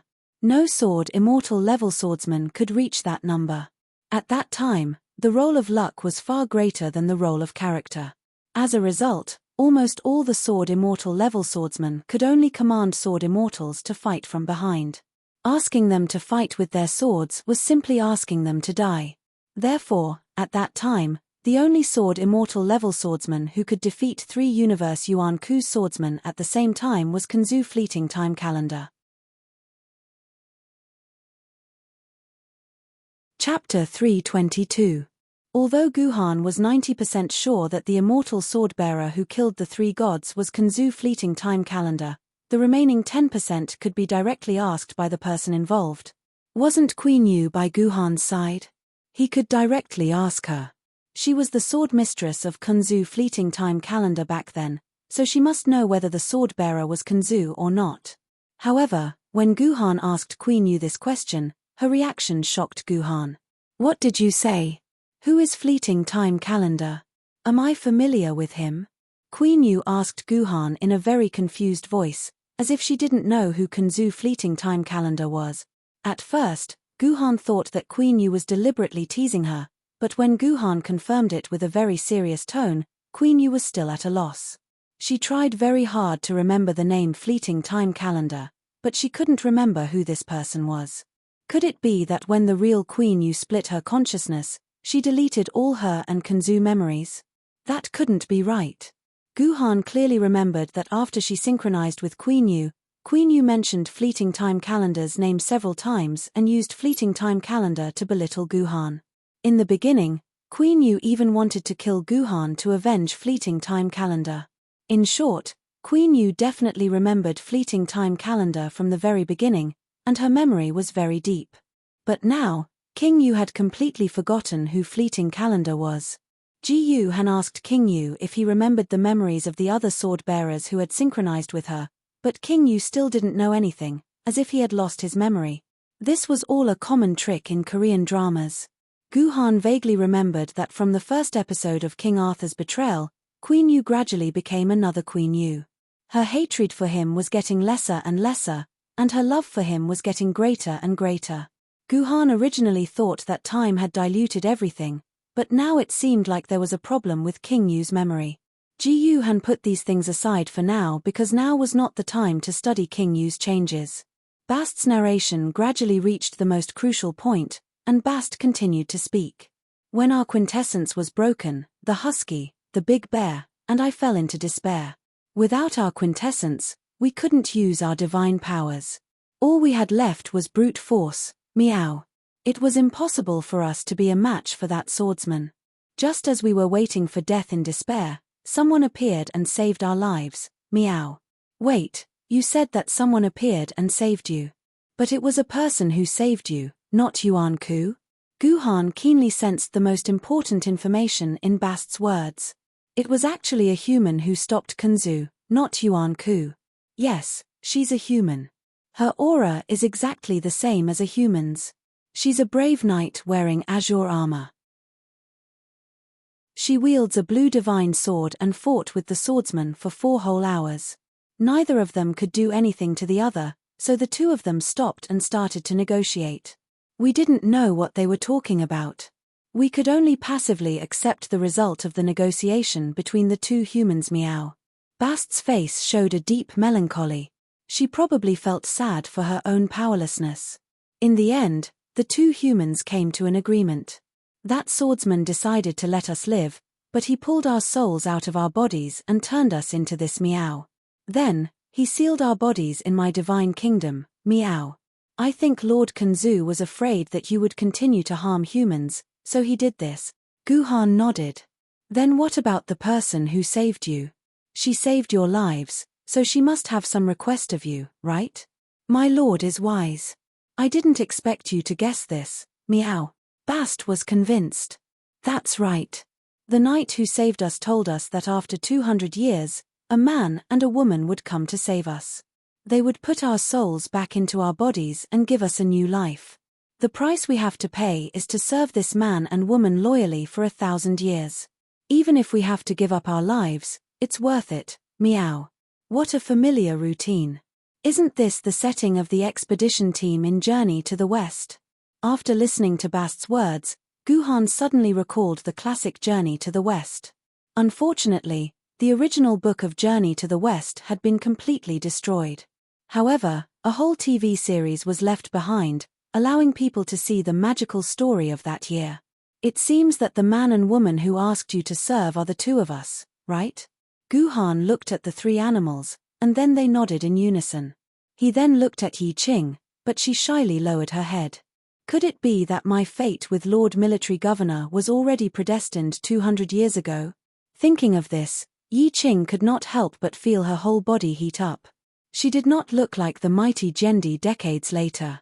Bast's story ended here, but Guhan's heart was still full of questions. Did he think that Bast was lying, or was he full of doubts about this hero's start from humble beginnings dungeon? The non-hidden content of this dungeon was still normal, but after entering the hidden main storyline, the whole dungeon began to contradict itself. Whether it was the sudden appearance of Artoria Black, or Yi Qing who was betrothed to him, or the three ancient Egyptian gods who had become his loyal servants. All these plots seemed to be tailor-made for Guhan.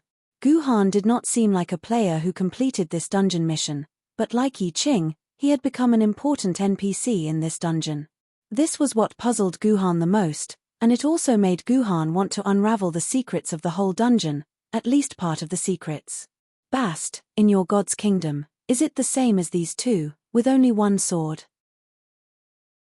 Guhan asked Bast. No, Bast's god's kingdom is different from theirs. That knight placed a lot of things in Bast's god's kingdom. You will know once you go in, meow. Bast said eagerly. It seemed that in that god's kingdom, there was also something that could allow them to reunite with their bodies. Got it. Guhan nodded and asked again, by the way, Bast, why are you the only one who can speak, while Anubis and Isis remain in their animal forms and can't even speak? This is because of a small accident, meow. Bast explained. Because there are a lot of things in my god's kingdom, the knight threw my soul far away from the temple, unlike the husky and the bear who stayed in their own god's kingdom, meow. When I finally returned to the gate of the temple, the gate of hell had already closed. Having lost my divine power, I could not open the gate at all, so I could only wait at the gate. In fact, the story of the cat slaves that I told you at the gate was not false. At that time, I did send these two cat slaves to look for cat food, and they did return here, meow. At that time, it was very difficult for me to maintain my soul state, so I simply occupied the body of one of the cat slaves, so I could speak. The husky and the bear were in their soul state, without a body, so they could not speak, meow. But, why didn't you just tell us the truth? Why did you hide it from us in the beginning? If you had told us the truth at the gate, we would not have had to go through so much trouble. It was Yi Qing who said this. Yes, if Bast had told the truth earlier, Yi Qing would not have had to feel crushed by Guhan's IQ. The knight told us that there were two humans, a man and a woman. At first, I thought it was two, so I thought you were not the man and woman that the knight mentioned, meow. Bast said, trembling. At first, I did not intend to show up, but the two of you closed the gate forever, so I had to come out and stop you, meow. Bast did not know if everyone understood the meaning of Bast's words. At first, Bast thought that Yi Qing was a man, and two men came in together, so naturally, they could not be the man and woman that the knight mentioned, so Bast had been lying to Guhan. Well, this was not surprising. Even Guhan had treated Yi Qing as a man at first. Percent and asterisk. As for Yi Qing, it was as if she had suffered a heavy blow. This was her own fault, and she could not blame anyone else. My two lords, you see, we have explained everything, meow. Can we enter my god's kingdom and retrieve our bodies, meow? Bast's pair of cute cat eyes stared at Guhan. Beside him, the husky and the big black bear also gave him their coquettish glances. The husky was even wagging its tail. This Anubis had been a husky for 200 years. It might not have learned anything else, but it had thoroughly mastered the art of wagging its tail. I know, Bast. You don't have to pretend to translate for me now. Just tell me clearly how to open your god's kingdom. Yes, my lord. In fact, the gate to Bast's god's kingdom is the easiest to open. Just knock on the neck of Bast's statue 10 times, and the gate will open. Well, this is indeed very simple, much simpler than the god's kingdoms of Anubis and Isis. Guhan exclaimed. This is probably the reason why the knight placed the secret in Bast's god's kingdom, Yi Qing said quietly. The knight probably thought that you, Lord Military Governor, would not be able to open the gates to the other two gods' kingdoms. Guhan was speechless. This was something that Guhan had not thought of. But thinking about it carefully, this was indeed possible. It was reasonable and convincing.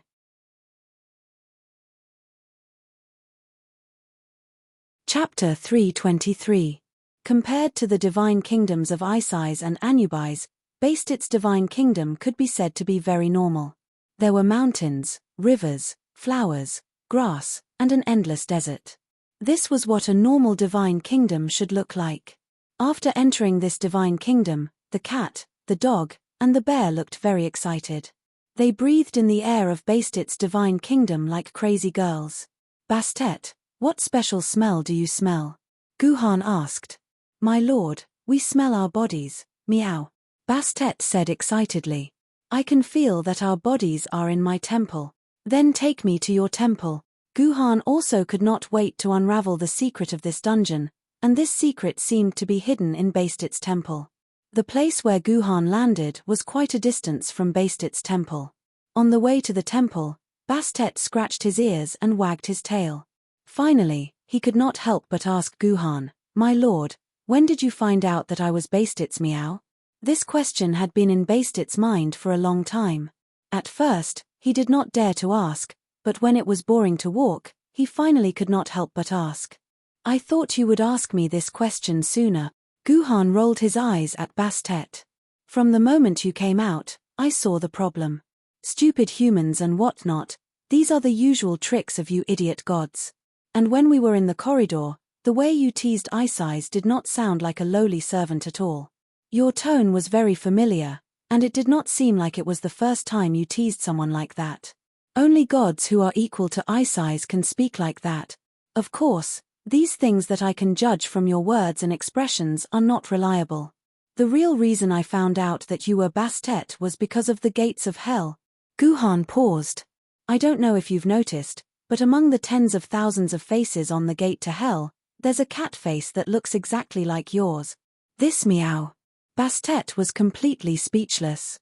After he possessed the real Assam, he naturally drove Assam's soul out of his body. Then, Assam's soul was sucked into the gates of hell and became one of the souls that formed the gates of hell.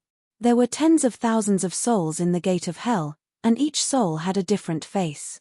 This human was actually able to recognize Assam's face from the tens of thousands of faces. What kind of terrifying eyesight and brain power was that? When Bast thought of this, he felt that Guhan was becoming more and more abnormal. But what Bastet did not know was that it was impossible for Guhan to recognize Assam's face from the tens of thousands of faces. It was Assam's face that ran to Guhan on its own accord and made a very resentful look at its own body that was spouting lies. Only then did Guhan confirm that there was something wrong with this cat slave.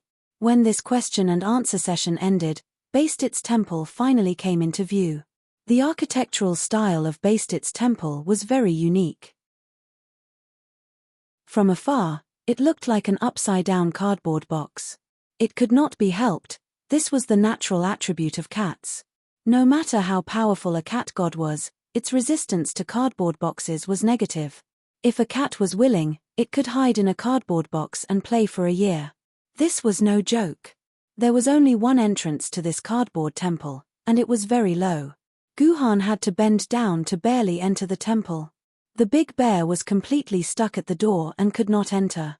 It was only when Guhan used the Yu-King sword to cut the door a little wider that the big guy could squeeze in. The smell is getting stronger and stronger. Bast took a deep breath, intoxicated, and then ran towards a certain direction in the cardboard temple. The other two gods followed closely behind. Only Jiyu Han and Yi Qing were walking leisurely, not paying much attention to it. When Guhan saw Bastet and the other two animals again, they were in a corner of the temple. The three gods were pressing against the three coffins on the ground. Yes, they were indeed three coffins. The wood was coated with a layer of black paint, and the word longevity was written on both sides of the coffins. It seemed that the three coffins contained the bodies of Bastet and the other two Yuan Ku. It was obvious that the three of them were very eager to open the coffins, but they could only jump around the coffins, not daring to even touch the edge of the coffins. The reason for this was because there was a treasured sword floating above the 3 coffins. The sword emitted a burst of light that enveloped the 3 coffins. The big bear had wanted to touch it, but his entire bear paw was half-cooked and emitted a strong smell of roasted bear paw.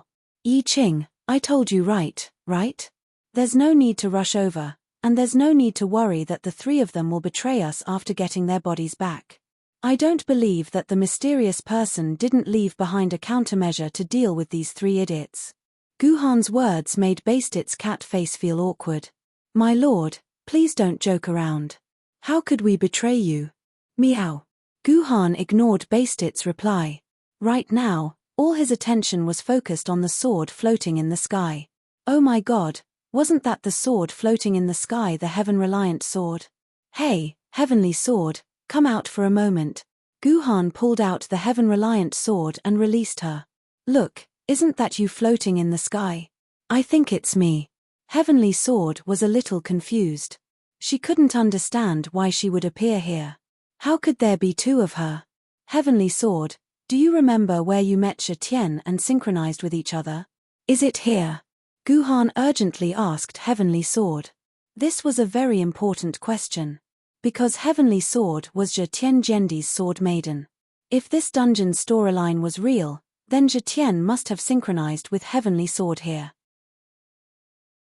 If it wasn't here, then the dungeon's storyline was fake.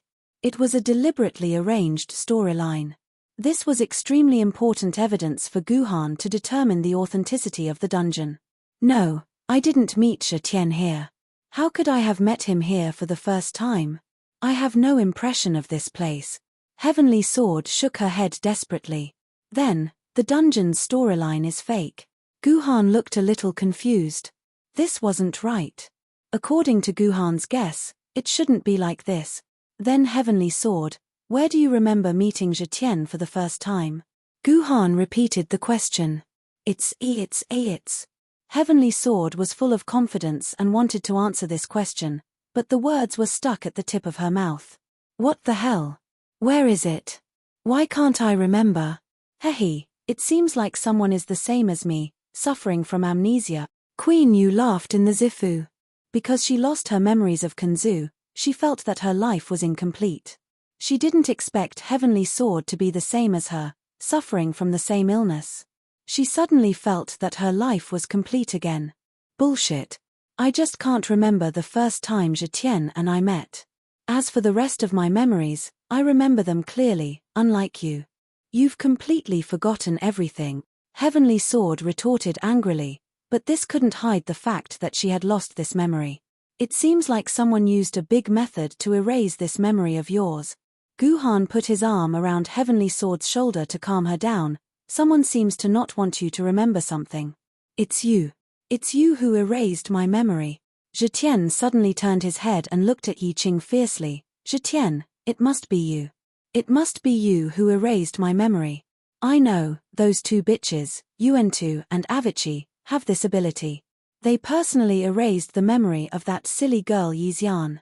TSK, another shocking secret. As an Emperor Sword, Yuan2 and Avicii actually have the ability to erase memories, and even erase the memory of the Yixian sword. Guhan couldn't help but recall Yixian's hatred towards the Liunyan family. Could it be that there are traces of Zetian Gendi's interference? Facing Heavenly Sword's stern questioning, Yi Qing couldn't stand it. She kept waving her hand and sincerely said, Lady, please calm down. I'm not Zetian. I'm Yi Qing, I'm really not Zetian. Alright, you're losing your temper, Heavenly Sword. You need to calm down. Come, have a sip of Du Kang wine. Guhan took the gourd from Heavenly Sword's head and placed it in Heavenly Sword's hand. Heavenly Sword took a big gulp of wine, and sure enough, she calmed down and no longer got angry at Yi Qing. Of course, she also didn't show any good expression to Yi Qing. My lords, please calm down, meow. Bast said flatteringly. Shouldn't we be thinking about how to get that sword down? That way, the 3 of us can do our best to serve my lords. As long as we get our bodies back, I guarantee that my lords will be able to walk sideways in this world. Even walking sideways wouldn't be a problem, meow. TSK, if you could walk sideways, would you have been beaten to this state? Heavenly Sword mercilessly mocked Bast, causing the former universe rank Yuan Ku to turn red and the fur on his cat face to stand up. Don't worry, I also want to get that sword down. I have no fewer questions than you. Guhan smiled. He leaped up and reached the same height as the floating heavenly sword. He then stretched out his hand and firmly grasped the heavenly sword in his hand. Damn it! In the next second, Guhan flung his hand away and landed on the ground. Guhan's palm was charred black. Just like the impatient bear, it had become a roasted human hand. Chapter 324. Looks like I can't touch this heaven-reliant sword. Guhan looked at his burnt hand and felt a bone-piercing burning sensation. It seemed like Guhan's protagonist's halo wasn't working. This heaven-reliant sword had clearly rejected Guhan. That's great. How great would it be if I could do the same? The heavenly sword looked at itself hovering in the sky enviously. It really wished that it was the one who had roasted Guhan's hand into braised pork trotters. Guhan smiled bitterly. He took out a bottle of burn medicine from his dimensional pocket and applied it to his hand. His burnt hand gradually began to scab, and it would soon return to its original appearance. Ji Yuhan turned to Yi Qing and said, I was wrong. This heaven-reliant sword is not something I can touch. Yi Qing, this sword is yours. Go and take it. Yi Qing said. This heaven-reliant sword was clearly waiting for Yi Qing, its true owner. Guhan already had a heaven-reliant sword, so he naturally couldn't be with the owner of this one. It's mine.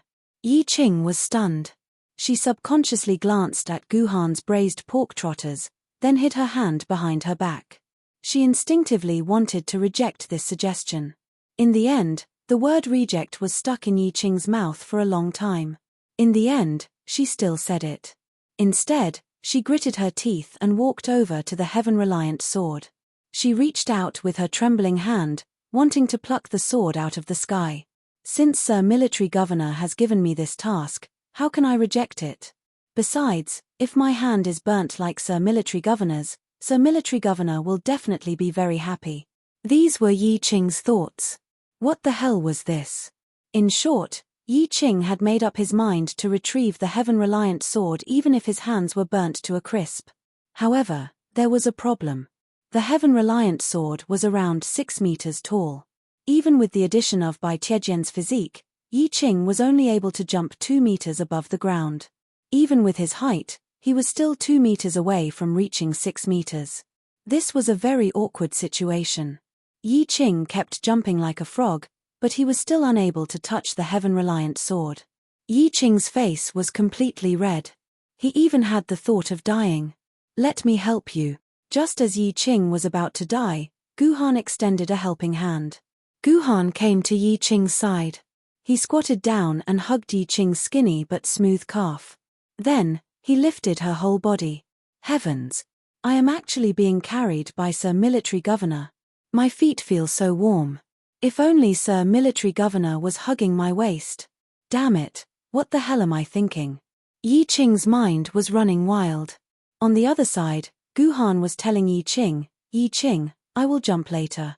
Then, you will grab the heaven-reliant sword. Do you understand? Of course, Yi Qing didn't understand. Her mind was running wild. Yi Qing, did you hear what I said?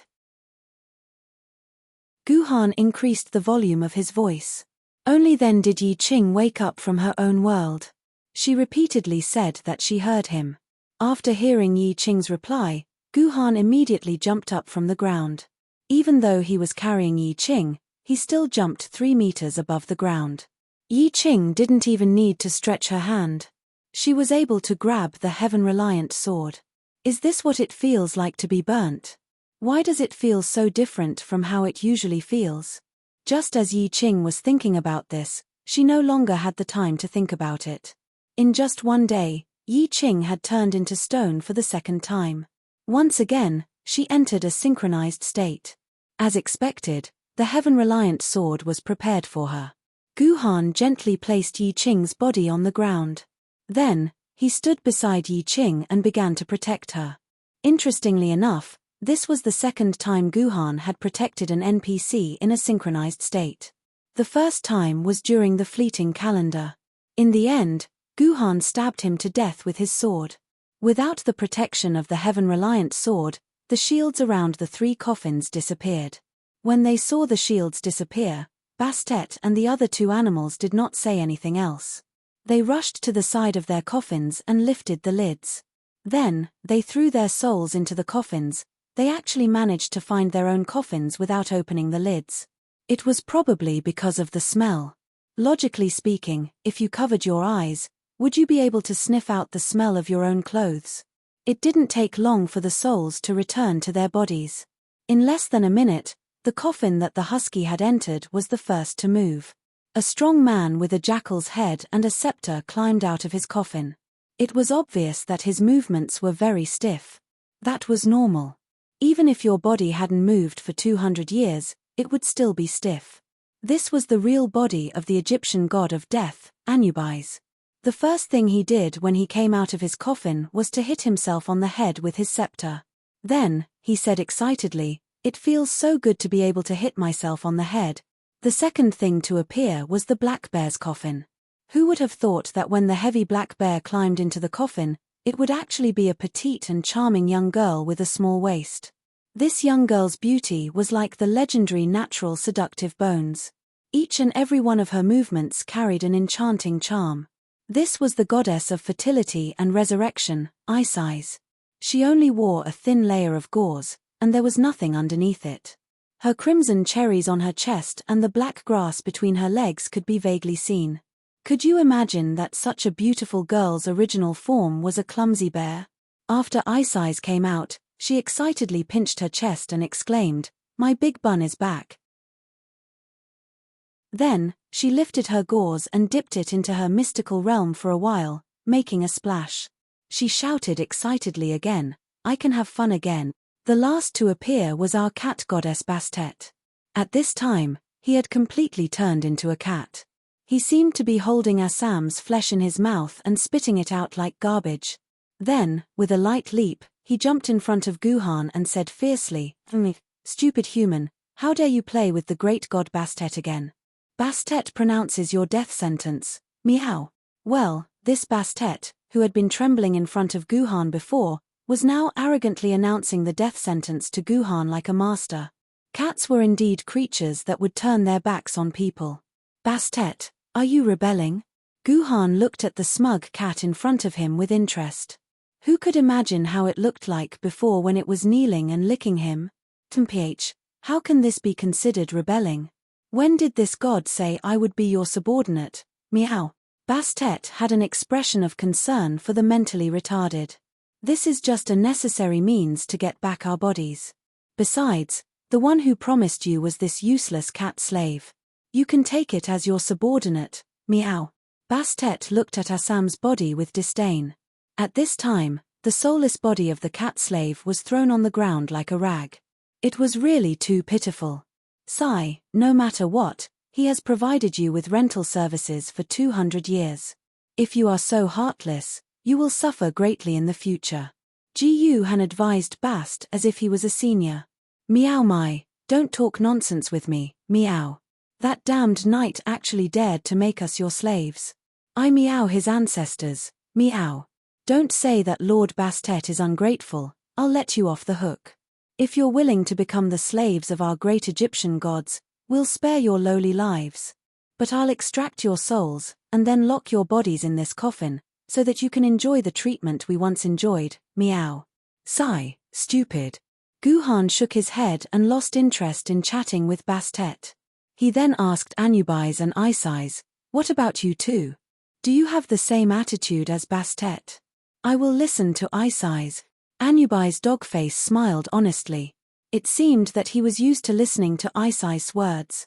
"I don't have the intention to kill you too, but since Bastet is angry and wants to kill you, then we can only help Bastet. After all, he is a cute cat," Isis said lovingly. It was understandable that women had zero resistance to cats. "It seems that we have no choice but to fight. I originally wanted to help Yi Ching get these 3 slaves, but it seems that this is all for naught. Guhan felt that it was a pity. Such a good slave was killed just like that. It was really a pity. Arrogant, do you think you can defeat us? Do you think you are as strong as that damned human? What a joke, meow. Bastet was very disdainful of Guhan's battle prowess. He could feel that the power in Guhan's body was not even 1,000th of his peak. How could such a human defeat him? Of course I am not as strong as Lord Kanzu. If your divinity was still intact, I would not be able to defeat you. Unfortunately, your divinity is gone. To me, you are just a few wild beasts with some brute force, Guhan said disdainfully. In the face of exquisite swordsmanship, all brute force was trash. Guhan's words poked at Bastit's sore spot. After losing their divinity, their strength had indeed decreased by more than 100 times. They were several levels below their peak. Meow. Even if we don't have divinity, we can still kill you. Bastet shouted and pounced towards Guhan. System prompt, quest updated. Quest 6 completed. You have found the secret in the deepest part of the lookout. System prompt, quest 7, resist the traitors. Resist Anubis, Isais and Bastet who betrayed you. Protect Yi Qing, who is in a state of synchronization, from any disturbances and wait for her to complete the synchronization. Chapter 325.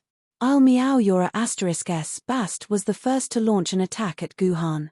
The cat clawed at Guhan's face at a speed close to the speed of sound. Guhan reacted quickly and used the Yu King sword to block Bast's cat claw. Bast was not a big cat, but its strength was not small. As expected of the universe-level Yuan Ku. Its attack was like a road roller that weighed tens of tons hitting Guhan's Yu King sword. If Guhan were to take it head-on, his wrist would probably be broken in an instant. Thus, Guhan skillfully shifted Bast's strength to the left. Bast flew out like a cannonball and fell heavily to the ground. However, Guhan could not relax because Anubis and Isais attacks had arrived. Anubis's attack method was his scepter. Although the scepter was not big, it was extraordinarily heavy. If it was not tens of tons, it was at least tens of tons. Guhan only touched it lightly and the web between his thumb and forefinger became numb. His bones could not take it anymore. On the other hand, Isais was good at using darts. The knot of Isais in her hand could condense the air into air darts, invisible and formless. When Isais first attacked, Ji-Yu-Han did not notice it until the darts were less than a meter away from his body. Only then did he feel the change in the airflow. Although Guhan tried his best to dodge, the dart still injured his left arm. It was just a gentle graze, but Guhan's arm was cut a few centimeters deep. This is not a suitable place to fight, Guhan silently thought.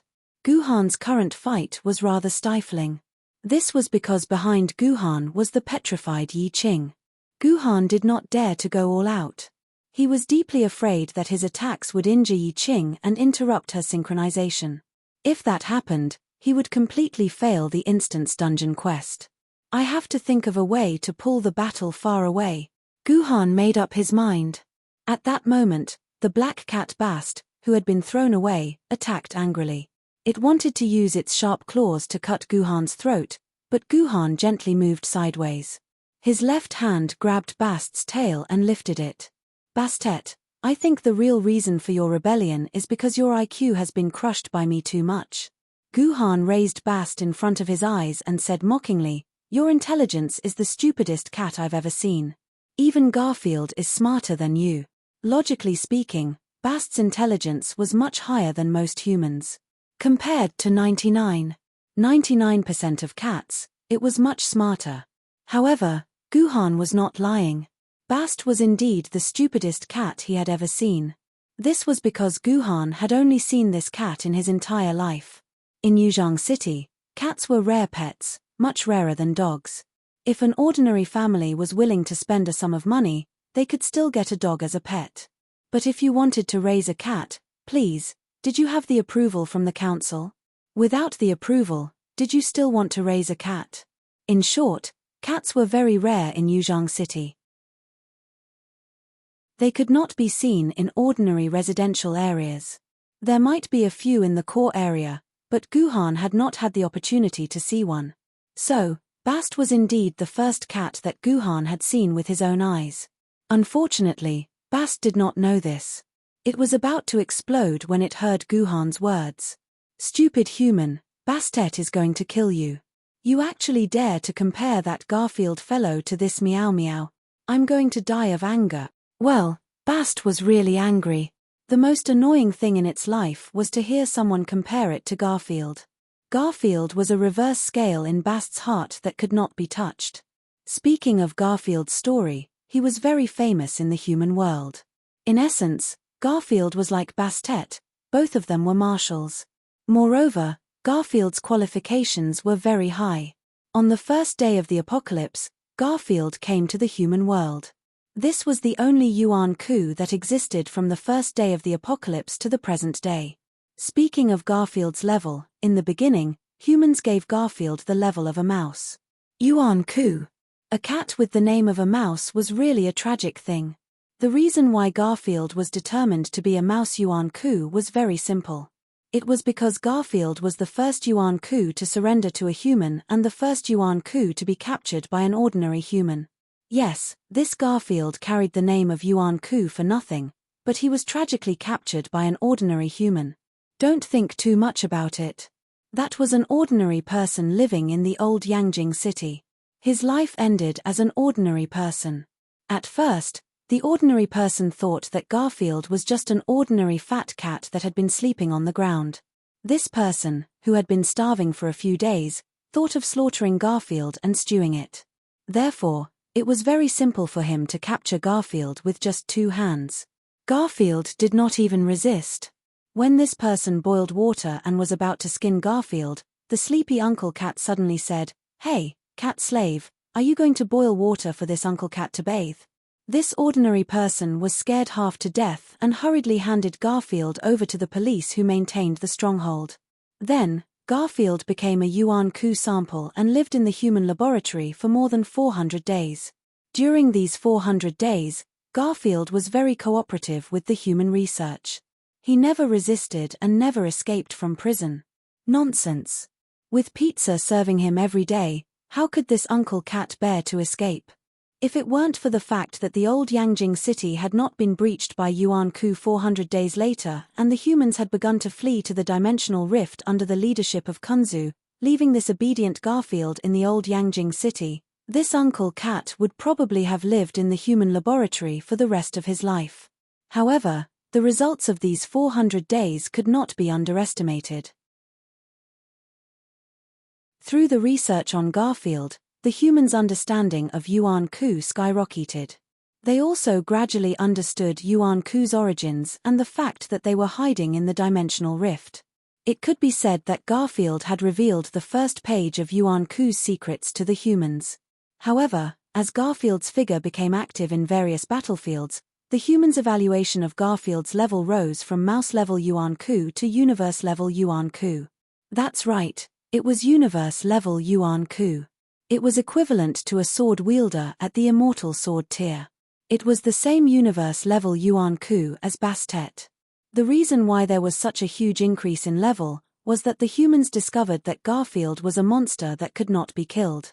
Whether it was crushing with a heavy object, striking with a strong electric current, cutting open the chest and abdomen, rapid freezing, poison invasion. In short, there were thousands of methods that could kill a normal Yuan Hu 10,000 times, but they were completely ineffective against Garfield. Even if he was flattened into a pancake in 1 second, he could return to his normal appearance in the next second. That's right, there was another example that was exactly the same as Garfield. It was also a cat, and it seemed to be called Tom. This Tom had a good friend called Jamie. Alright, we've digressed. Let's return to the battlefield. Although he didn't know why Bastet had such a deep grudge against Garfield, this was exactly what Guhan wanted. Guhan threw Bastet far away and then ran away from Yi Qing. As he ran, he shouted, "Bastet, if Garfield was here, he wouldn't have been crushed by me like this." Alright, Bastet was completely enraged. It chased Guhan far away from the battlefield. Iceyes and Anubis didn't suspect anything. They followed behind Bastet and also chased after Guhan. The entire battlefield followed Guhan's wishes, far away from Yi Qing. Go to hell, meow. Bastet, who had caught up to Guhan, clawed wildly again, trying to scratch Guhan's face. However, without Yi Qing in the way, Guhan completely let go. He released a sword aura from his blade and knocked Bastet to the ground. He even cut off a tuft of fur from Bastet's butt. Seeing Guhan cut off another tuft of fur from the body that he had painstakingly gotten back, Bastet attacked crazily. However, his attacks became more and more disorderly. Guhan didn't need to dodge seriously at all. He just needed to dodge instinctively. On the contrary, Bastet took more and more attacks. His body was cut more than a dozen times by the Yu Wang sword, and more than a dozen tufts of fur were cut off. Oh my god, my cute little baby. Aisai's heart ached when she saw this. She began to throw air darts at Guhan as if they were free. At the same time, Anubis struck with his scepter. For a moment, Guhan had to face the attacks of 3 gods at the same time. However, even when facing the attacks of the 3 deities, Ji Han was still able to deal with them with ease. Apart from the first time when he was at a disadvantage because he did not understand their combat power, the attacks of the 3 deities never landed on Ji Han's body again. This wasn't to say that Guhan's swordsmanship had improved a lot, but because the 3 of them were really bad at fighting. Even a middle schooler might be stronger than the 3 of them in a fight. Even though the 3 of them were the strongest Anubis, they were still terrible at fighting. When Ji Han saw Anubis raise his hand, he was able to guess where Anubis was going to attack next. Ji Han dodged the attack and casually cut a wound on Anubis' hand. There was no need to mention Aisai's and Bastet. The accuracy of each of their darts was very low. Even if Guhan stood still, 3 or 4 out of 10 of Aisai's darts would not land on Guhan. On the contrary, her darts often stabbed Anubis. If it weren't for Anubis' thick skin, he would have died to Aisai's before he died to Guhan. In short, the 3 gods' close-quarters combat skills were terrible. Logically speaking, as members of the intense Egyptian divine system, their combat skills should not be this terrible. However, they originally relied on divine power to fight. Once their divinity was broken and they lost their divine power, the 3 gods would not use normal close-quarters combat methods. They had powerful brute force, but they couldn't even touch Guhan's body. They could only passively take hits. If it weren't for the fact that their body's defense was very abnormal, which was the defense of a genuine Yu realm Yuan Ku, they would have died under Guhan's sword long ago. However, it wasn't that Guhan didn't have the ability to kill them. Don't forget about King Yu's ultimate technique, which could increase the power of one sword by a few hundred times. At this moment, there were almost 20 sword slaves on the field. Because the sword slaves' attacks were like tickles to the 3 gods, they didn't care about these little bugs. This allowed Guhan to quickly gather 20 sword slaves, which was enough for Guhan to use King Yu's ultimate technique. However, Guhan didn't choose to use his ultimate technique. He was waiting for Yi Qing's synchronization to end. This was because the quest prompt stated that Guhan had to block the 3 gods' attacks and wait for Yi Qing's synchronization to end. Obviously, this battle should have ended in Yi Qing's hands, and not in his Ji Han's hands. Since that was the case, why not wait? Yi Qing's stomach had already swelled to its limit. In a few more seconds, another heaven reliance would be born. Chapter 326. No, something's wrong. Bastet, we've got the wrong target. After fighting for a long time, Aisai's was the first to realize that something was wrong. Bastet, we can't waste any more time with this human. F***ck, what's wrong? Let's kill this human first, meow. Bastet meowed. Clearly, his hatred for Guhan had reached deep into his bones. Bastet, you idiot, have you forgotten that the sword that restricted our bodies has already entered that human girl's body? When that human woman wakes up, we'll be attacked from all sides. Bastet, we should kill one of them while that woman is petrified. Aisai's words were reasonable. Meow. Meow. Then let's kill one of them first, meow.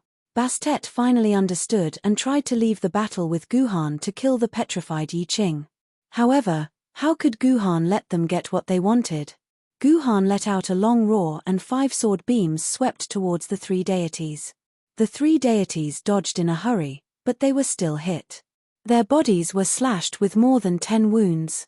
The unluckiest was Anubis. A sword beam slashed through his eye, causing one of his eyes to turn red and blood to flow all over the ground. None of you can go over. When the raging sword beams ended, Guhan rode alone. Actually, he was not riding, to block the path of the 3 deities. With me here, you can forget about it. Charge over. He cares so much about that woman, which means that she's his weakness. Let's charge over and kill that woman, and we'll win, meow. Bastet shouted, and the 3 of them started charging towards Yi Qing like angry bulls. Page, dream on. Guhan snorted coldly and 10,000 sword beams surged into the Yu King Gojian sword. The large amount of sword beams caused the surface of the Yu King sword to appear a faint blue. 9 swords of mysterious heaven, sword in the field. The 9 swords of mysterious heaven had a total of 9 moves: sword of the abyss, sword of massacre, sword of the heavens, sword of inscription, sword of the spring, sword of destruction, sword formation curtain, sword in the field, and the last move, sword before peace. The 9 swords of mysterious heaven was a daoist sword technique, because when these 9 moves were linked together, they were the daoist 9 syllables of true words: soldiers, fighters, fighters, and formations, front. Among them, Guhan had already used sword descending the abyss, sword battling the heavens, sword inscription, sword all springs, sword array destruction, and sword formation curtain.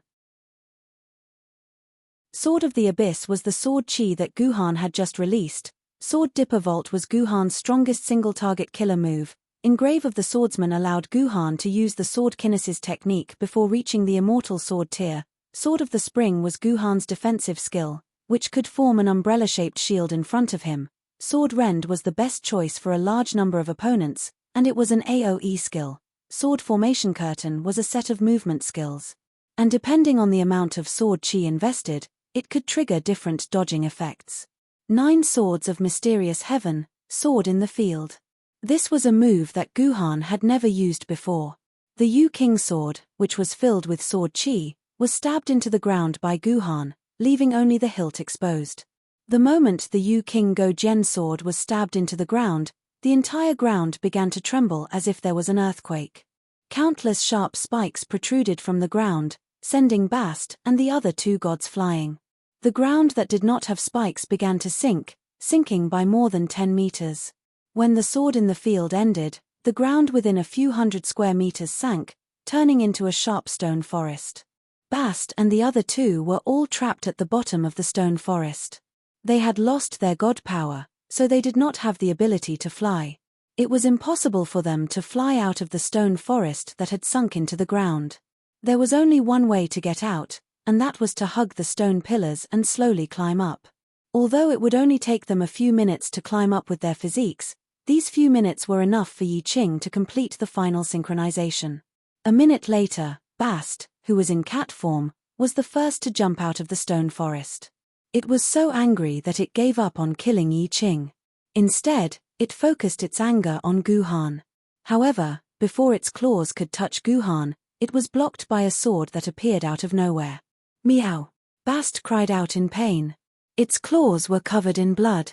Upon closer inspection, its sharp claws had all been cut off. Even a small portion of the flesh at the center of its claws had been cut off.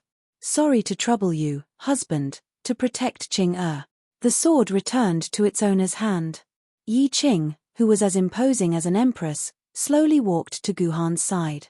Who would have thought that after just a synchronization, she would address Jiyu Han as her husband, and the way she referred to herself as Qing, which was filled with the smell of a boudoir. You're not the original Yi Qing? Yi Qing's character changed too quickly.